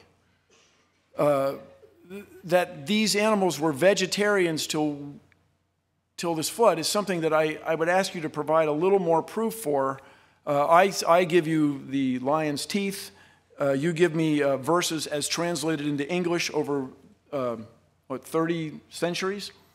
So that is not enough evidence for me. If you've ever played telephone, I remember very well in kindergarten, where you have a secret and you whisper it to the next person, to the next person, to the next person. Things often go wrong. So it's very reasonable to me that instead of lions being vegetarians on the ark, lions are lions, and the information that you use to create your worldview is not consistent with what I as a reasonable man would expect. So I want everybody to consider the implications of this. If we accept Mr. Ham's point of view, that Mr. Ham's point of view, that the Bible as translated into American English serves as a science text, and that he and his followers will interpret that for you, I want you to consider what that means. It means that Mr. Ham's word, or his interpretation of these other words, is somehow to be more respected than what you can observe in nature, what you can find literally in your backyard in Kentucky. It's a troubling and unsettling point of view, and it's one I'd very much like you to address when you come back. As far as the 5 races that you mentioned, it's kind of the same thing. The 5 races were claimed by people who were of European descent, and they said, hey, we're the best, check us out. And that turns out to be, if you've ever traveled anywhere or done anything, not to be that way. People are much more alike than they are different. So are we supposed to take your word for English words translated over the last 30 centuries instead of what we can observe in the universe around us? Very good. And Mr. Ham, would you like to offer your 5-minute counter rebuttal? First of all, Bill, just so I just don't want a misunderstanding here, and that is the 45,000-year-old wood, or supposedly 45,000, was inside the basalt. So it was encased in the basalt, and that's why I was making that particular point.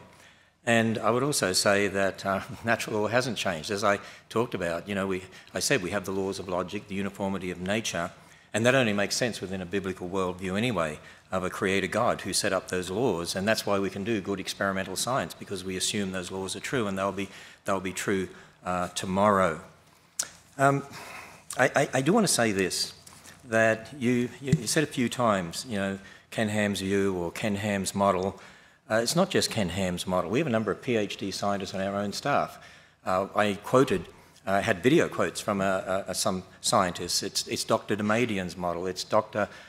Fabish's model. It's Dr. Faulkner's model. It's Dr. Snelling's model. It's Dr. Purdham's model, and so it goes on. In other words, and you go on our website, and there are lots of creation scientists who agree with exactly what we're saying concerning the Bible, concerning the Bible's account of creation. So it's not just my model in that sense. There's so much that I could say, but as I listen to you, I believe you're confusing terms in regard to species and kinds, because we're not saying God created all those species, we're saying God created kinds, and we're not saying species got on the ark, we're saying kinds. In fact, we've had researchers working on what is a kind. For instance, there's a number of papers published on our website where, for instance, they look at dogs and they say, well, this one breeds with this one, with this one, with this one, there's this one, this one, and you can look at all the papers around the world and you can connect them all together and say that obviously represents one kind. In fact, as they've been doing that research, they have predicted probably less than actually 1,000 kinds were on Noah's Ark, which means just over 2,000 animals, and the average size of a land animal is not that big. So, there was plenty of room on the Ark. I also believe that a lot of what you were saying was really illustrating my point. You were talking about tree rings and ice layers and just talking about kangaroos getting to Australia and all sorts of things like that. But see, we're talking about the past when we weren't there. We didn't see those tree rings actually forming. We didn't see those layers being laid down. In 1942, for instance, there were some planes that were landed on the ice in Greenland, and They found them, 46 years later, I think it was, 3 miles away from the original location with 250 feet of ice buried on top of them. So ice can build up catastrophically. If you assume 1 layer a year or something like that, it's like the dating methods. You're assuming things in regard to the past that aren't necessarily true. In regard to lions and teeth, most bears have teeth very much like a lion or tiger, and yet most bears are primarily vegetarian. The panda, if you look at its teeth, you'd say maybe it should be a savage carnivore. It eats mainly bamboo. The little fruit bat in Australia has really sharp teeth, looks like a savage little creature, and it rips into fruit. So just because an animal has sharp teeth doesn't mean it's a meat eater, it means it has sharp teeth. And so again, it really comes down to our interpretation of these things. I think too, in regard to the Missoula example that you gave, creationists do believe there's been post-flood catastrophism. Noah's flood certainly was a catastrophic event, but then there's been post-flood catastrophism since that time as well. And again, in regard to historical science, why would you say Noah was unskilled? I mean, I didn't meet Noah, and neither did you. And, really, it's an evolutionary view of origins, I believe, because you're thinking in terms people before us aren't as good as us. Hey, there are civilizations that existed in the past, and we look at their technology, and we can't even understand today how they did some of the things that they did. Who says Noah couldn't build a big boat? By the way, the Chinese and the Egyptians built boats. In fact, some of our research indicates that some of the wooden boats that were built had 3 layers interlocking so they wouldn't twist like that and leak, which is why here at the Creation Museum we have an exhibit on the Ark where we've rebuilt 1% of the Ark to scale and show 3 interlocking layers like that. And one last thing concerning the speed of light, and that is, I'm sure you're aware of the horizon problem, and that is from a Big Bang perspective, even the secularists have a problem of getting light and radiation out to the universe to be able to exchange with the rest of the universe to get that even microwave background radiation. On their model, 15 billion years or so, they can only get it about halfway, and that's why they have inflation theories, which means everyone has a problem concerning the light issue. There's things people don't understand, and we have some models on our website by some of our scientists to help explain those sorts of things. Very good. Mr. Nye, your counter-rebuttal. Thank you, Mr. Ham, but I'm completely unsatisfied.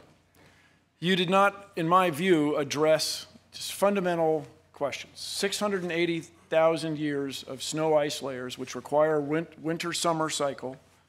Let's say you have 2,000 kinds instead of 7. That makes the problem even more extraordinary. Multiplying 11 by by 3.5, we get to 35, 40 species every day that we don't see. They're not extant. In fact, you probably know we're losing species due to mostly human activity and the loss of habitat. Then, as far as Noah being an extraordinary shipwright, I'm very skeptical. The shipwrights, my ancestors, the Nye family in New England, spent their whole life learning to make ships. I mean, it's very reasonable, perhaps, to you that Noah had superpowers and was able to build this extraordinary craft with 7 family members, but to me, that's just not reasonable. Then, by the way, the fundamental thing we disagree on, Mr. Ham, is this nature of what you can prove to yourself.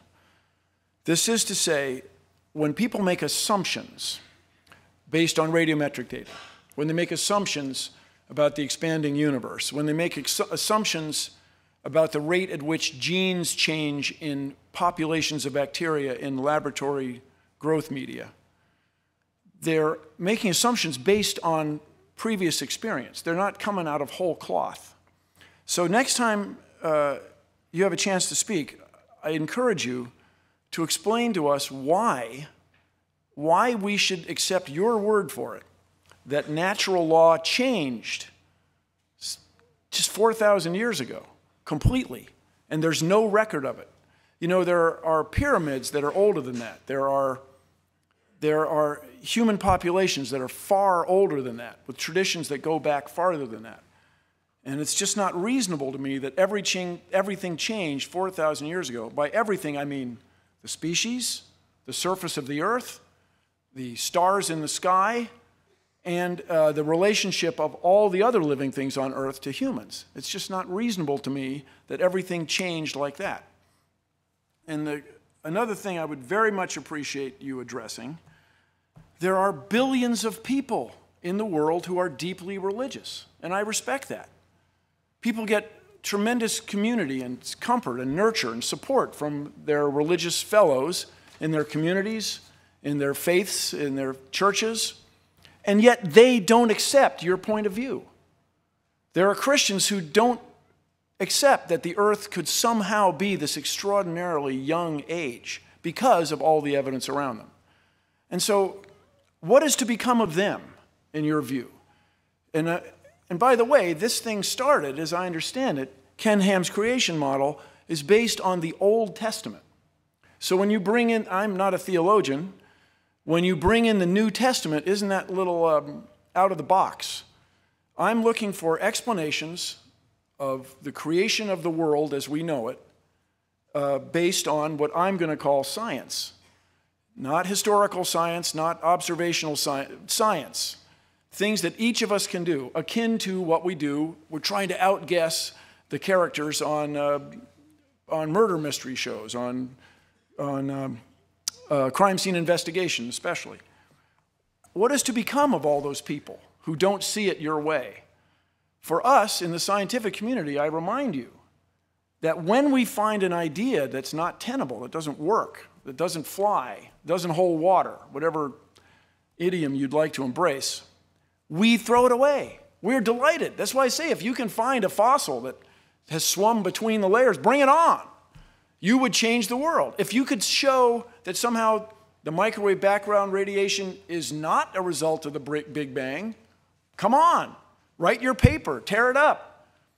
So your view that we're supposed to take your word for this book written centuries ago, translated into American English, is somehow more important than what I can see with my own eyes is an extraordinary claim.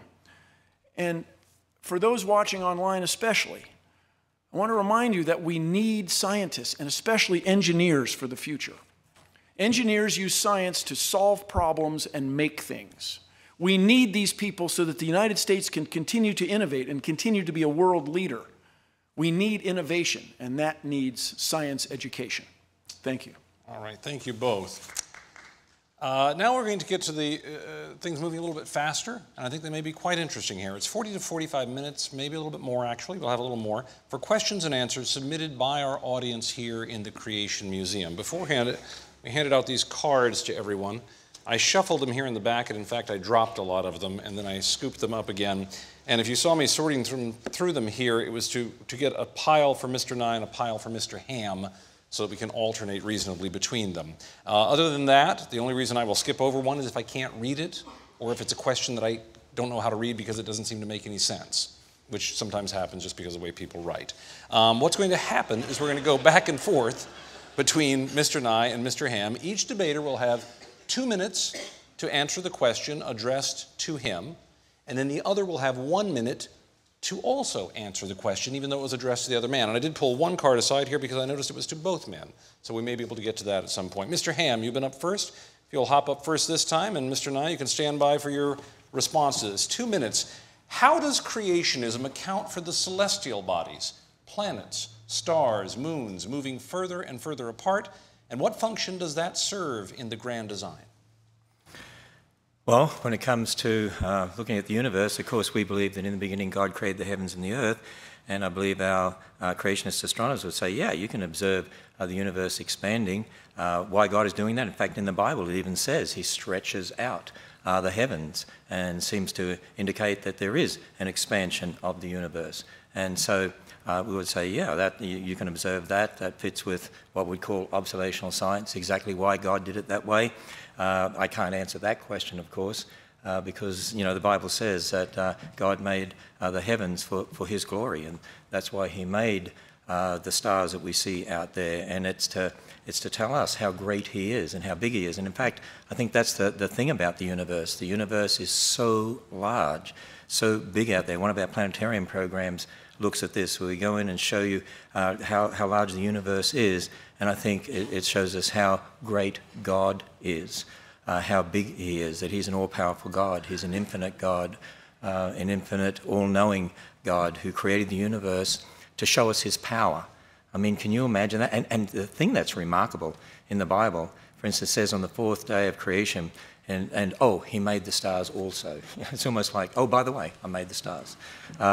And just to show us, he's an all-powerful God. He's an infinite God. So I made the stars, and he made them to show us how great he is. And he is. He's an infinite creator God. And the more that you understand what that means, that God is all-powerful, infinite, you stand back in awe, you realize how small we are, you realize, wow, that God would consider this planet is so significant that he created human beings here, knowing they would sin, and yet stepped into history to die for us and be raised from the dead, to offer us the free gift of salvation. Wow, what a God. And that's what I would say when I see the universe as it is. Mr. Nye, 1 minute. Any response? There's a question that troubles us all from the time we are absolutely youngest and first able to think. And that is, where did we come from? Where did I come from? And this question is so compelling that we've invented the science of astronomy. We've invented life science. We've invented physics. We've discovered these natural laws so that we can learn more about our origin and where we came from. To you, when it says he invented the stars also, that's satisfying. You're done. Oh, good. Okay. To me, when I look at the night sky, I want to know what's out there. I'm driven. I want to know if what's out there is any part of me, and indeed it is. The oh, by the way, I find compelling, you are satisfied. And the big thing I want from you, Mr. Ham, is can you come up with something that you can predict? Do you have a creation model that predicts something that will happen in nature? And that's time. Mr. Nye, the next question is for you. How did the atoms that created the Big Bang get there? This is the great mystery. You've hit the nail on the head. No, this is so, what was before the Big Bang? This is what drives us. This is what we want to know. Let's keep looking. Let's keep searching. When I was young, it was presumed that the universe was slowing down. It's a Big Bang, except it's in outer space. There's no air, so it goes out like that. And so people presumed that it would slow down, that the universe, the gravity especially, would hold everything together, and maybe it's going to come back and explode again. And people went out, and the mathematical expression is the universe flat? This is a mathematical expression. Will the universe slow down asymptotically without ever stopping? Well, in 2004, Saul Perlmutter and his colleagues went looking for the rate at which the universe was slowing down. Let's go out and measure it. And we do it with this extraordinary system of telescopes around the world, looking at the night sky, looking for supernovae. These are standard brightness that you can infer distances with. And the universe isn't slowing down. It's accelerating. The universe is accelerating in its expansion. And do you know why? Nobody knows why. Nobody knows why. And you'll hear the expression nowadays, dark energy, dark matter, which are mathematical ideas that seem to reckon well with what seems to be the gravitational attraction of clusters of stars, galaxies, and their expansion. And then isn't it reasonable that whatever is out there causing the universe to expand is here also? And we just haven't figured out how to detect it. My friends, suppose a science student from the Commonwealth of Kentucky pursues a career in science and finds out the answer to that deep question. Where did we come from? What was before the Big Bang? To us, this is wonderful and charming and compelling. This is what makes us get up and go to work every day, is to try to solve the mysteries of the universe. And that's time. Mr. Ham, a response? Bill, I just want to let you know that there actually is a book out there that actually tells us where matter came from. And the very first sentence in that book says, "In the beginning, God created the heavens and the earth." And really, that's the only thing that makes sense. It's the only thing that makes sense of why not just matter is here, where it came from, but why matter, when you look at it, we have information and language systems that build life, not just matter. And where did that come from? Because matter can never produce information. Matter can never produce a language system. Languages only come from intelligence. Information only comes from information. The Bible tells us that the things we see, like in the book of Hebrews, are made from things that are unseen. An infinite creator God who created the universe, created matter, the energy, space, mass, time, universe, and created the information for life. It's the only thing that makes logical sense. All right, Mr. Ham, a new question here. The overwhelming majority of people in the scientific community have presented valid physical evidence, such as carbon dating and fossils, to support evolutionary theory. What evidence besides the literal word of the Bible supports creationism? Well, first of all, I often hear people talking about the majority. I would agree that the majority of scientists would believe in millions of years. The majority would believe in evolution, but there's a large group out there that certainly don't. But first thing I want to say is that it's not the majority that's a judge of truth. There have been many times in the past when the majority have got it wrong. The majority of doctors in England once thought after you cut up bodies you could go and deliver babies, and wonder why the death rate was high in hospitals till they found out about diseases caused by bacteria and so on. The majority once thought the appendix was a leftover organ from our evolutionary ancestry, so, when it's okay, rip it out. When it's disease, rip it out, rip it out anyway. But these days we know that it's for the immune system, and it's very, very important. So, first, it's important to understand that just because the majority believes something doesn't mean that it's true. And then, I'm sorry, I missed the last part of the question there. What was the... Make sure I have the right question here. About carbon dating. So what evidence besides the literal word of the Bible supports creationism? Well, one of the things I was doing was I was making predictions. I made some predictions. There's a whole list of predictions. And I was saying, if the Bible's right, and we're all descendants of Adam and Eve, there's one race. And I went through and talked about that. If the Bible's right and God made kinds, I went through and talked about that. And so, really that question comes down to the fact that we're again dealing with the fact there's aspects about the past that you can't scientifically prove because you weren't there, but observational science in the present. Bill and I all have the same observational science. We're here in the present. We can see radioactivity, but when it comes to then talking about the past, you're not going to be scientifically able to prove that, and that's what we need to admit. But we can be great scientists in the present, as the examples I gave you of Dr. Demadian or Dr. Stuart Burgess or Dr. Fabich, and we can be investigating the present. Understanding the past is a whole different matter. Mr. Nye, 1 minute response. Thank you, Mr. Ham. I have to disabuse you of a fundamental idea. If a scientist, if anybody, makes a discovery that changes the way people view natural law, scientists embrace him or her.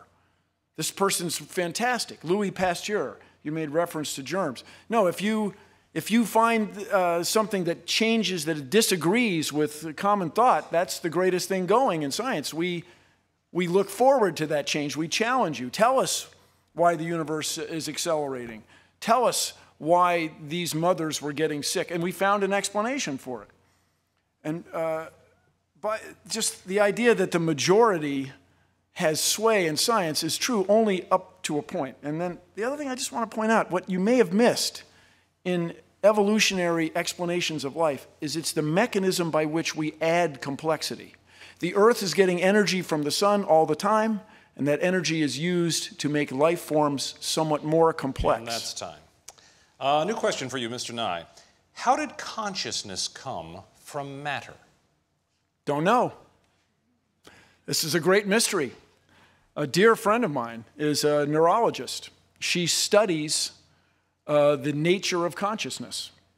Now, I will say, I used to embrace a joke about dogs. Who doesn't? And you can say, this guy remarked, I've never seen a dog paralyzed by self-doubt. Actually, I have. Furthermore, the thing that we celebrate, there are 3 sundials on the planet Mars that bear an inscription to the future. To those who visit here, we wish a safe journey and the joy of discovery. It's inherently optimistic about the future of humankind, that we will one day walk on Mars. But the joy of discovery, that's what drives us. The joy of finding out what's going on. So we don't know where consciousness comes from, but we want to find out. Furthermore, I'll tell you it's deep within us. I claim that I have spent time with dogs that have had the joy of discovery. It's way inside us. We have one ancestor, as near as we can figure. And by the way, if you can find what we in science call a second genesis, This is to say, did life start another way on the Earth? There are researchers at Astrobiology Institute, researchers supported by NASA, your tax dollars, that are looking for answer to that very question. Is it possible that life could start another way? Is there some sort of life form akin to science fiction that's crystal instead of membranous? This would be a fantastic discovery that would change the world. The nature of consciousness is a mystery. I challenge the young people here to investigate that very question. And I remind you, taxpayers and voters that might be watching, if we do not embrace the process of science, I mean in the mainstream, we will fall behind economically. This is a point I can't say enough. Mr. Ham, a 1-minute response. Bill, I do want to say that there is a book out there that does document where consciousness came from. And in that book, the one who created us said that he made man in his image, and he breathed into man, and he became a living being. And so the Bible does document that. That's where consciousness came from, that God gave it to us. And you know, the other thing I want to say is, I'm sort of a little, I have a mystery, and that is you talk about the joy of discovery, but you also say that when you die it's over, and that's the end of you. And if when you die it's over and you don't even remember you were here, what's the point of the joy of discovery anyway? I mean, in an ultimate sense. I mean, you know, you won't ever know you were ever here, and no one who knew you will know they were ever here ultimately, so what's the point anyway? I love the joy of discovery because this is God's creation, and I'm finding more out about that to take dominion for man's good and for God's glory. Time. Mr. Ham, a new question. This is a simple question, I suppose, but one that actually is fairly profound for all of us in our lives. What, if anything, would ever change your mind?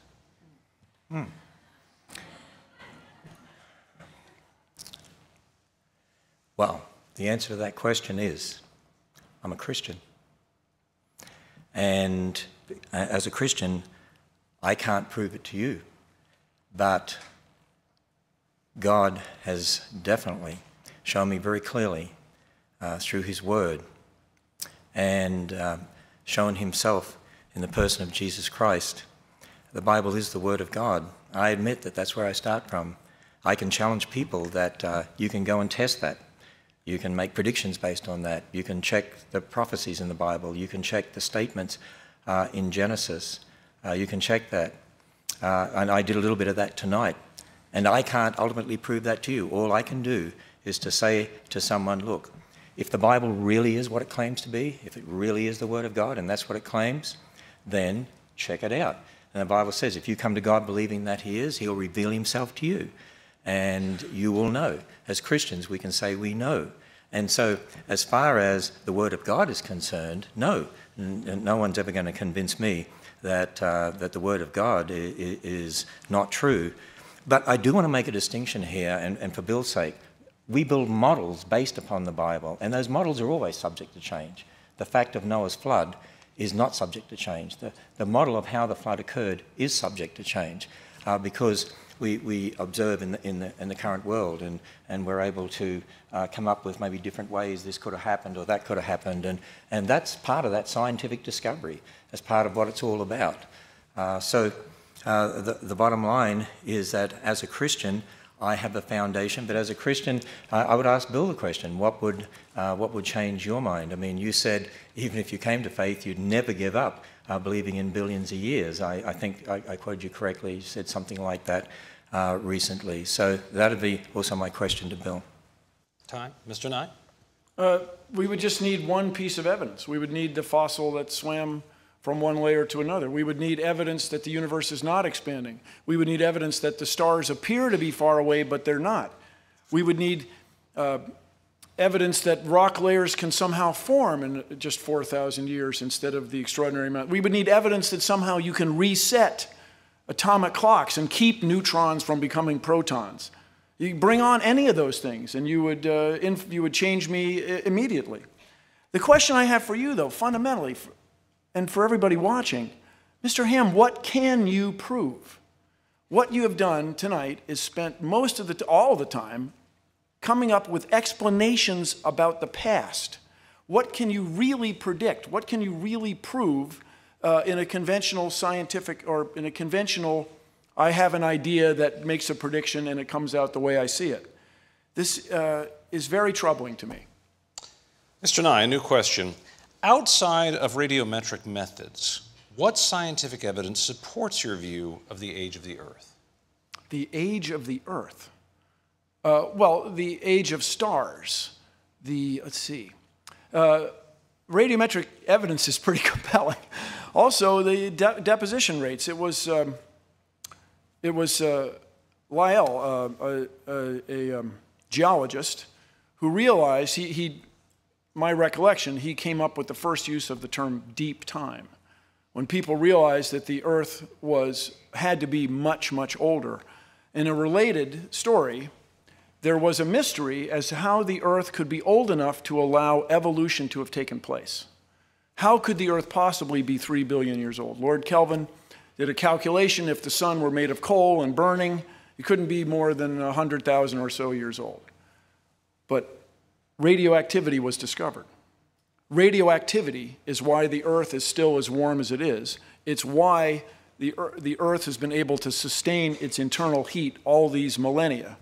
And this discovery, it's something like this question, without radiometric dating, how would you view the age of the Earth? To me, it's akin to the expression, well, if things were any other way, things would be different. This is to say, that's not how the world is. Radiometric dating does exist. Neutrons do become protons, and that's our level of understanding today. The universe is accelerating. These are all provable facts. That there was a flood 4,000 years ago is not provable. In fact, the evidence, for me at least, as a reasonable man, is overwhelming that it couldn't possibly have happened. There's no evidence for it. Furthermore, Mr. Ham, you never quite addressed this issue of the skulls. There are many, many steps in what appears to be the creation or the coming into being of you and me. And those steps are consistent with evolutionary theory. And that is time. Mr. Ham, your response. By the way, just want people to understand too, in regard to the age of the Earth being about 4.5 billion years, no Earth rock was dated to get that date. They dated meteorites, and because they assumed meteorites were same age as the Earth, left over from the formation of the solar system, that's where that comes from. People think they dated rocks on the Earth to get the 4.5 billion years. That's just not true. And the other point that I was making, and I just put this slide back up because I happen to just have it here, and that is, I said at the end of my first rebuttal time that there are hundreds of physical processes that set limits on the age of the Earth. Here's the point. Every dating method involves a change with time, and there are hundreds of them. And if you assume what was there to start with, and you assume something about the rate, and you know about the rate, you make lots of those assumptions. Every dating method has those assumptions. Most of the dating methods, 90% of them, contradict the billions of years. There's no absolute age dating method from scientific method because you can't prove scientifically young or old. And here is a new question. It starts with you, Mr. Ham. Can you reconcile the change in the rate continents are now drifting versus how quickly they must have traveled at creation 6,000 years ago? The rate, sorry, I missed that word. Can you reconcile the speed at which continents are now drifting today to the rate they would have had to have traveled 6,000 years ago to reach where we are now? I think that's the question. Okay, I think I understand the question. Actually, this again illustrates exactly what I'm talking about in regard to historical science and observational science. We can look at continents today, and we have scientists who've written papers about this on our website. I'm definitely not an expert in this area, I don't claim to be, but there are scientists, even Dr. Andrew Snelling, our PhD geologist, has done a lot of research here too as well, and there are others out there into plate tectonics and continental drift. And certainly we can see movements of plates today. And if you look at those movements, and if you assume the way it's moving today, the rate it's moving, that it's always been that way in the past, see, that's an assumption. That's the problem when it comes to understanding these things. You can observe movement, but then to assume that it's always been like that in the past, that's historical science. And in fact, we would believe basically in catastrophic plate tectonics, that as a result of the flood, at the time of the flood, there was catastrophic breakup of the Earth's surface. And what we're seeing now is sort of, if you like, a remnant of that movement. And so we do not deny the movement, we do not deny the plates. What we would deny is that you can use what you see today as a basis for just extrapolating into the past. It's the same with the flood. You can say, well, layers today only get laid down slowly in places, but if there was a global flood, that would have changed all of that. Again, it's this emphasis on historical science and observational science. And I would encourage people to go to our website at Answers in Genesis, because we do have a number of papers, in fact, very technical papers. Dr. John Baumgartner is one who's written some very extensive work dealing with this very issue. On the basis of the Bible, of course, we believe there's one continent to start with because the waters were gathered together into one place. So we do believe that the continent has split up, but particularly the flood had a lot to do with that. And time on that. Mr. Nye, a response. It must have been easier for you to explain this a century ago, before the existence of tectonic plates was proven. If you go into a clock store and there's a bunch of clocks, they're not all going to say exactly the same thing. Do you think that they're all wrong? The reason that we acknowledge the rate at which continents are drifting apart, one of the reasons, is we see what's called sea floor spreading in the mid-Atlantic. The Earth's magnetic field has reversed over the millennia, and as it does, it leaves a signature in the rocks as the continental plates drift apart. So you can measure how fast the continents were spreading. That's how we do it on the outside. As I said, I lived in Washington State when Mount St. Helens exploded. That's a result of a continental plate going under another continental plate and cracking, and this water-laden rock led to a steam explosion. That's how we do it on the outside. And this is a question for you, Mr. Nye, but I guess I can put it to both of you. One-word answer, please. Favorite color? I will go along with most people and say green, and it's an irony that green plants reflect green light. Did I not say one-word answer? Most of the light. I said one-word answer. Most of the light from the sun is green, yet they color? reflect it. It's a mystery. Well, can I have 3 words, seeing as he had 300? You can have 3. Okay. Observational science, blue. All right. We're back to you, Mr. Nye. How do you balance the theory of evolution with the second law of thermodynamics? And I'd like to add a question here. What is the second law of thermodynamics? Oh, second law of thermodynamics is fantastic. And I call the words of Eddington, who said, if you have a theory that disagrees with Isaac Newton, that's a great theory. If you have a theory that disagrees with relativity, wow, you've changed the world, that's great. But if your theory disagrees with the second law of thermodynamics, I can offer you no hope. I can't help you. And the second law of thermodynamics basically is where you lose energy to heat. This is why car engines are about 30% efficient. That's it, thermodynamically. That's why you want the hottest explosion you can get in the coldest outside environment. You have to have a difference between hot and cold, and that difference can be assessed scientifically or mathematically with this word entropy, this disorder of molecules. But the fundamental thing that this questioner has missed is the Earth is not a closed system. So there's energy pouring in here from the sun, if I may, day and night, because the night it's pouring in on the other side. And so that energy is what drives living things on Earth, especially for, in our case, plants. By the way, if you're here in Kentucky, about 1/3 and maybe 1/2 of the oxygen you breathe is made in the ocean by phytoplankton, and they get their energy from the sun. So the second law of thermodynamics is a wonderful thing. It has allowed us to have everything you see in this room, because our power generation depends on the robust and extremely precise computation of how much energy is in burning fuel, whether it's nuclear fuel or fossil fuel or some extraordinary fuel to be discovered in the future. The second law of thermodynamics will govern any turbine that makes electricity that we all depend on and allowed all these shapes to exist. Any response, Mr. Ham? Let me just say two things, if I can, if a minute goes that fast or long. One is, you know what? Here's a point we need to understand. You can have all the energy that you want, but energy or matter will never produce life. God imposed information, language system, and that's how we have life. Matter by itself could never produce life, no matter what energy you have. And, you know, even if you've got a dead stick, you can have all the energy in the world in that dead stick, it's going to decay. And it's not going to produce life. From a creationist perspective, we certainly agree. I mean, before man sinned, you know, there was digestion and so on, but because of the fall, now things are running down. God doesn't hold everything together as he did back then. So now we see, in regard to the second law of thermodynamics, we'd say it's sort of, in a sense, a bit out of control now compared to what it was originally, which is why we have a running down universe. And that's time.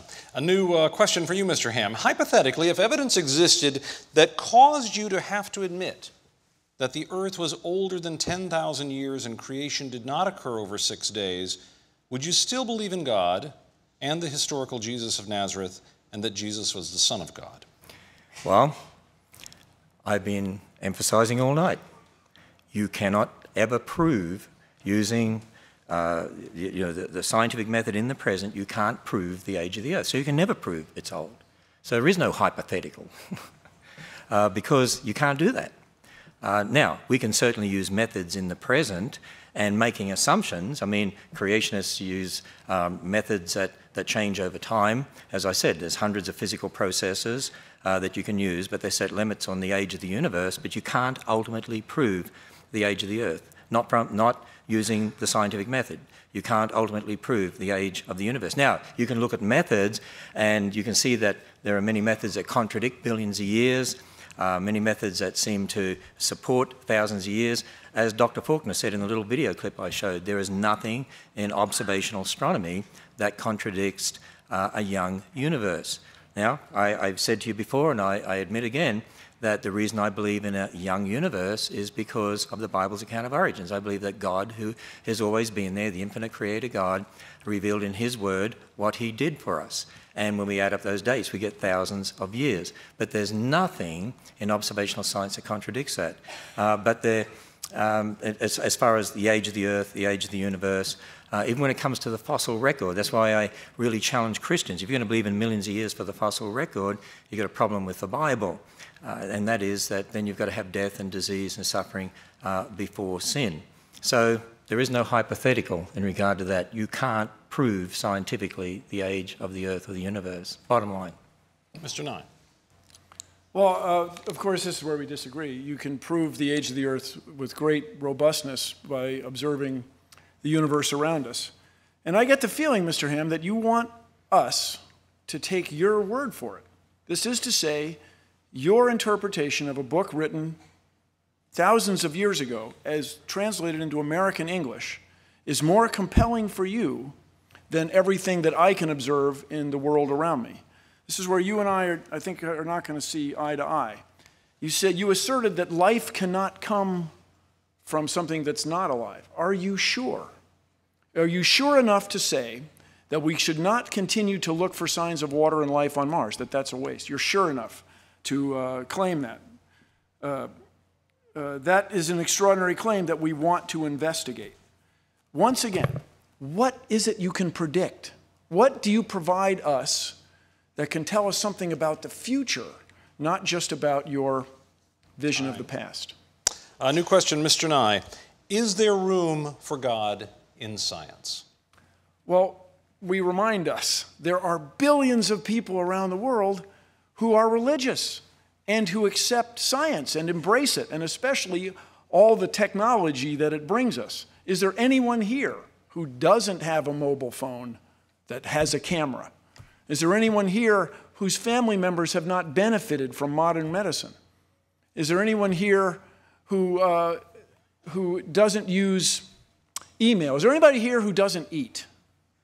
Because we use information sent from satellites in space to plant seeds on our farms. That's how we're able to feed 7.1 billion people, where we used to barely be able to feed 1 billion. So that's what I see. That's what we have used science, or the process. Science for me is two things. It's the body of knowledge, the atomic number of rubidium, and it's the process, the means by which we make these discoveries. So for me, that's not really that connected with your belief in a spiritual being or a higher power. If you reconcile those two, scientists, the head of the National Institutes of Health is a devout Christian. There are billions of people in the world who are devoutly religious. They have to be compatible because those same people embrace science. The exception is you, Mr. Ham. That's the problem for me. You want us to take your word for what's written in this ancient text to be more compelling than what we see around us. The evidence for a higher power and spirituality is, for me, separate. I encourage you to take the next minute and address this problem of the fossils, this problem of the ice layers, this problem of the ancient trees, this problem of the ark. I mean, really address it. And so then we could move forward. But right now, I see no incompatibility between religions and science. Mr. Ham, response? Yeah, I actually want to take a minute to address the question.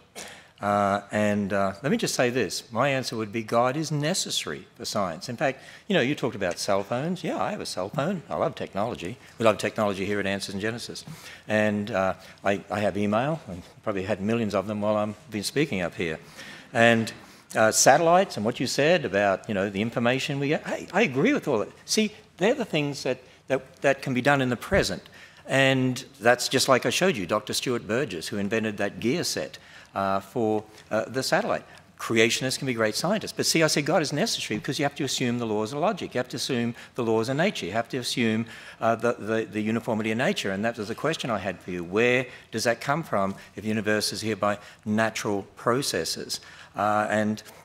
Christianity and science, the Bible and science go hand in hand. We love science. But again, you've got to understand, inventing things, that's very different than talking about our origins. Two very different things. Mr. Ham, a new question. Do you believe the entire Bible is to be taken literally? For example, should people who touch pig's skin, I think it says here, be stoned? Can men marry multiple women? Do I believe the entire Bible should be taken literally? Well, remember in my opening address, I said we have to define our terms. So when people ask that question, say literally, I have to know what that person meant by literally. Now, I would say this. If you say naturally, and that's what you mean by literally, I would say, yes, I take the Bible naturally. What do I mean by that? Well, if it's history, as Genesis is, it's written as typical historical narrative, you take it as history. If it's poetry, as we find in the Psalms, then you take it as poetry. It doesn't mean it doesn't teach truth, but it's not a cosmological account in the sense that Genesis is. There's prophecy in the Bible. And there's literature in the Bible, concerning future events and so on. So if you take it as written, naturally, according to the type of literature, and you let it speak to you in that way, that's how I take the Bible. It's God's revelation to man. He used different people. The Bible says that all Scripture is inspired by God, so God moved people by His Spirit to write His words. And also there's a lot of misunderstanding in regard to Scripture and in regard to the Israelites. I mean, we have laws in our civil government here in America that the government sets. Well, there were certain laws for Israel. And, some people take all that out of context and then they try to impose it on us today as Christians and say, you should be obeying those laws. It's a misunderstanding of the Old Testament. It's a misunderstanding of the New Testament. And again, it's important to take the Bible as a whole, interpreting Scripture as Scripture. If it really is the Word of God, then there's not going to be any contradiction which says not. And by the way, when men were married to multiple women, there were lots of problems. And the Bible condemns that for what it is, and the Bible is very clear. The Bible is a real book. There were people who did things that were not in accord with Scripture, and it records this for us. It helps you understand it's a real book. But marriage was one man for one woman. Jesus reiterated that in Matthew 19, as I had in my talk. And so those that did marry multiple women were wrong. Time there. Mr. Nye, response. So it sounds to me, just listening to you over the last 2 minutes, that there's certain parts of this document of the Bible that you embrace literally and other parts you consider poetry. So it sounds to me in those last 2 minutes like you're going to take what you like, interpret literally, and other passages you're going to you're going to interpret as poetic or descriptions of human events. All that aside, I'll just say scientifically, or as a reasonable man, it doesn't seem possible that all these things that contradict your literal interpretation of those first few passages, all those things that contradict that, I find unsettling when you want me to embrace the rest of it as literal. Now, as I say, am not a theologian, but we started this debate, is the Ken Ham's creation model viable? Does it hold water? Can it fly? Does it describe anything? And I'm still looking for an answer. And time on that. Mr. Nye, here's a new question. I believe this was miswritten here because they've repeated a word, but I think I know what they were trying to ask. Have you ever believed that evolution was accomplished through way of a higher power? I think that's what they're trying to ask here. This is the intelligent design question, I think. If so, why or why not? Why could not the evolutionary process be accomplished in this way? Okay, I think you may have changed the question just a little bit. No, it's all good. The word-for-word question is, have you ever believed that evolution partook through way of evolution?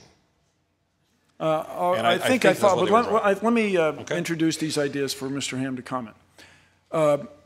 The idea that there's a higher power that has driven the course of the events in the universe and our own existence is one that you cannot prove or disprove. And this gets into this expression agnostic. You can't know. I'll grant you that. When it comes to intelligent design, which is, if I understand your interpretation of the question, intelligent design has a fundamental misunderstanding of the nature of nature. This is to say, the old expression is if you were to find a watch in the field and you'd pick it up, you would realize that it was created by somebody who was thinking ahead, somebody with an organization chart with somebody at the top, and he'd order screws from screw manufacturers and springs from spring manufacturers and glass crystals from crystal manufacturers. But that's not how nature works. This is the fundamental insight in the explanation for living things that's provided by evolution. Evolution is a process that adds complexity through natural selection. This is to say, nature has its mediocre designs eaten by its good designs. And so the perception that there's a designer that created all this is not necessarily true, because we have an explanation that is far more compelling and provides predictions and things are repeatable.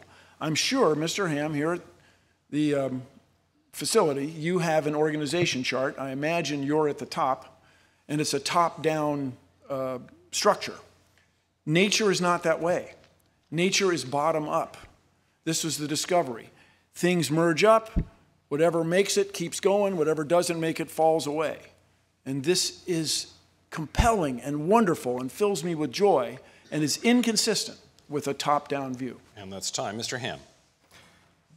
What Bill Nye needs to do for me is to show me an example of something, some new function that arose that was not previously possible from the genetic information that was there. And I would claim and challenge you that there is no such example that you can give. That's why I brought up the example in my presentation of Lenski's experiments in regard to E. coli, and there were some that seemed to develop the ability to exist on citrate, but as Dr. Fabich said, from looking at his research, he's found that that information was already there. It's just a gene that switched on and off. And so there is no example because, you know, information that's there in the genetic information of different animals, plants, and so on, there's no new function that can be added. Certainly great variation within a kind, and that's what we look at.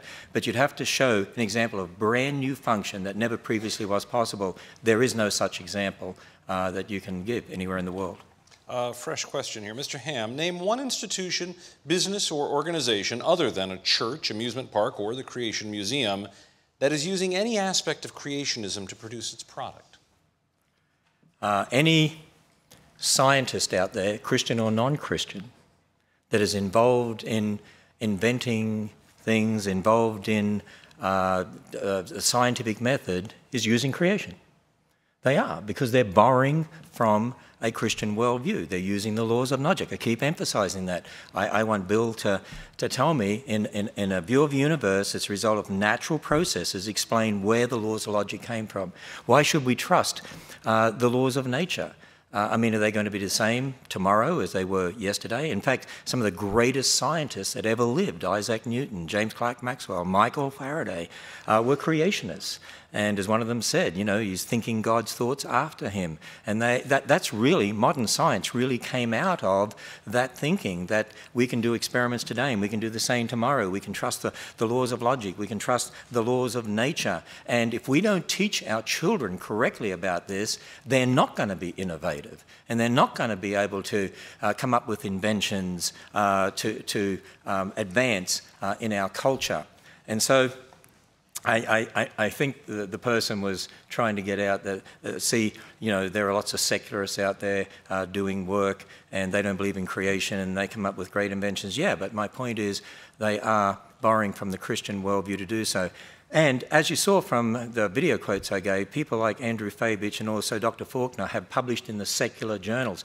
There's lots of creationists out there who publish. People might know that they're creationists because the topic doesn't specifically pertain to creation versus evolution, but there's lots of them out there. In fact, go to our website, there's a whole list there of scientists who are creationists, who are out there doing great work in this world and helping to advance technology. Mr. Nye. There's a reason that I don't accept the Ken Ham model of creation, is that it has no predictive quality, as you touched on. And something that I've always found troubling, it sounds as though, and next time around you can correct me, it sounds as though you believe your worldview, which is a literal interpretation of most parts of the Bible, is correct. Well, what became of all those people who never heard of it, never heard of you? What became of all those people in Asia? What became of all those First Nations people in North America? Were they condemned and doomed? I mean, I don't know how much time you spent talking to strangers, but they're not sanguine about that. To have you tell them that they are inherently lost or misguided, it's very troubling. And you say, there are no examples in nature. There are countless examples of how the process of science makes predictions. Mr. Nye, since evolution teaches that man is evolving and growing smarter over time, how can you explain the numerous evidences of man's high intelligence in the past? Hang on. There's no evidence that humans are getting smarter. No, especially if you ever met my old boss. No, it's that what happens in evolution, and it's a British word that was used in the middle 1800s, it's survival of the fittest. And in this usage, it doesn't mean the most push-ups or the highest scores on standardized tests. It means that those that fit in the best. Our intellect, such as it is enabled us to dominate the world. I mean, the evidence of humans is everywhere. James Cameron just made another trip to the bottom of the ocean, the deepest part of the ocean, the first time since 1960. And when they made the first trip, they found a beer can. Humans are everywhere. And so it is our capacity to reason that has taken us to where we are now. If a germ shows up, as it did, for example, in World War I, where more people were killed by the flu than were killed by the combatants in World War I, that is a troubling and remarkable fact. If the right germ shows up, we'll be taken out. We'll be eliminated. Being smarter is not a necessary consequence of evolution. So far, it seems to be the way things are going because of the remarkable advantage it gives to us we can control our environment and even change it, as we're doing today, apparently by accident. So everybody just take a little while and grasp this fundamental idea. It's how you fit in with nature around you. So as the world changed, as it did, for example, the ancient dinosaurs, they were taken out by a worldwide fireball, apparently caused by an impactor. That's the best theory we have. And we are the result of organisms that live through that catastrophe. It's not necessarily smarter, it's how you fit in with your environment. Mr. Ham, a response? I remember at university, one of my professors was very excited to give us some evidence for evolution. He said, look at this, here's an example. These fish have evolved the ability not to see. And he was going to give an example of blind cave fish. And he said, see, in this cave, they're evolving because now the ones that are living there, their ancestors had eyes, and now these ones are blind. And I remember talking about Professor, but wait a minute, now they can't do something that they could do before. They might have an advantage in this sense, in a situation that's dark like that. Those with eyes might have got diseases and died out. Those that had mutations for no eyes are the ones that survived. It's not survival of the fittest, it's survival of those who survive. And it's survival of those that have the information in those circumstances to survive. But it's not, you're not getting new information, you're not getting new function. There's no example of that at all. So we need to correctly understand these things. All right. We're down to our final question here, which I'll give to both of you. And in the interest of fairness here, because it is a question to both of you, let's give each man 2 minutes on this if we can, please. And also in the interest of you having started first, Mr. Ham, I will have you start first here. You have the first word, Mr. Nye will have the last word. The question is, what is the one thing, more than anything else, upon which you base your belief? Well, it's the one thing upon anything else which I base my belief. Well, again, to summarize the things that I've been saying, there is a book called the Bible. It's a very unique book. It's very different to any other book out there. In fact, I don't know of any other religion that has a book that starts off by telling you that there's an infinite God and talks about the origin of the universe and the origin of matter and the origin of light and the origin of darkness and the origin of day and night and the origin of the earth and the origin of dry land and the origin of plants and the origin of the sun, moon and stars, the origin of sea creatures, the origin of flying creatures, the origin of land creatures, the origin of man, the origin of woman, the origin of death, the origin of sin, the origin of marriage, the origin of different languages, the origin of clothing, the origin of nations. I mean, it's a very, very specific book, and it gives us an account of a global flood in the history and the Tower of Babel. And if that history is true, then what about the rest of the book? Well, that history also says man is a sinner, and it says that man is separated from God, and it gives us a message that we call the gospel, the message of salvation, that God's Son stepped in history to die on the cross, be raised from the dead, and offers a free gift of salvation. Because the history is true, that's why the message based on history is true. I actually went through some predictions and listed others, and there's a lot more that you can look at, and you can go and test it for yourself. If this book really is true, it is so specific, it should explain the world. It should make sense of what we see. The flood, yeah, we have fossils all over the world. The Tower of Babel, yeah, different people groups, different languages. They have flood legends, very similar to the Bible. Creation legends, similar to the Bible. There's so much you can look at, and prophecy, and so on. And most of all, as I said to you, the Bible says, if you come to God believing that He is, He'll reveal Himself to you. You will know. If you search after truth, you really want God to show you as you would search after silver and gold. He will show you. He will reveal Himself to you. Mr. Nye. Would you repeat the question? The question is, what is the one thing more than anything else upon which you base your belief? As my old professor Carl Sagan said so often, when you're in love, you want to tell the world. And I base my beliefs on the information and the process that we call science. It fills me with joy to make discoveries every day of things I had never seen before. It fills me with joy to know that we can pursue these answers. It is a wonderful and astonishing thing to me that you and I are somehow at least one of the ways that the universe knows itself. You and I are a product of the universe. It's astonishing. I admit, I see your faces, that we have come to be because of the universe's existence. And we are driven to pursue that, to find out where we came from. And the second question we all want to know, are we alone? Are we alone in the universe? And these questions are deep within us, and they drive us. So the process of science, the way we know nature, is the most compelling thing to me. And I just want to close by reminding everybody what's at stake here. If we abandon all that we've learned, our ancestors, what they've learned about nature and our place in it, if we abandon the process by which we know it, if we eschew, if we let go of everything that people have learned before us, if we stop driving forward, stop looking for the next answer to the next question, we in the United States will be outcompeted by other countries, other economies. Now, that would be okay, I guess, but I was born here. I'm a patriot. And so we have to embrace science education. To the voters and taxpayers that are watching, please keep that in mind.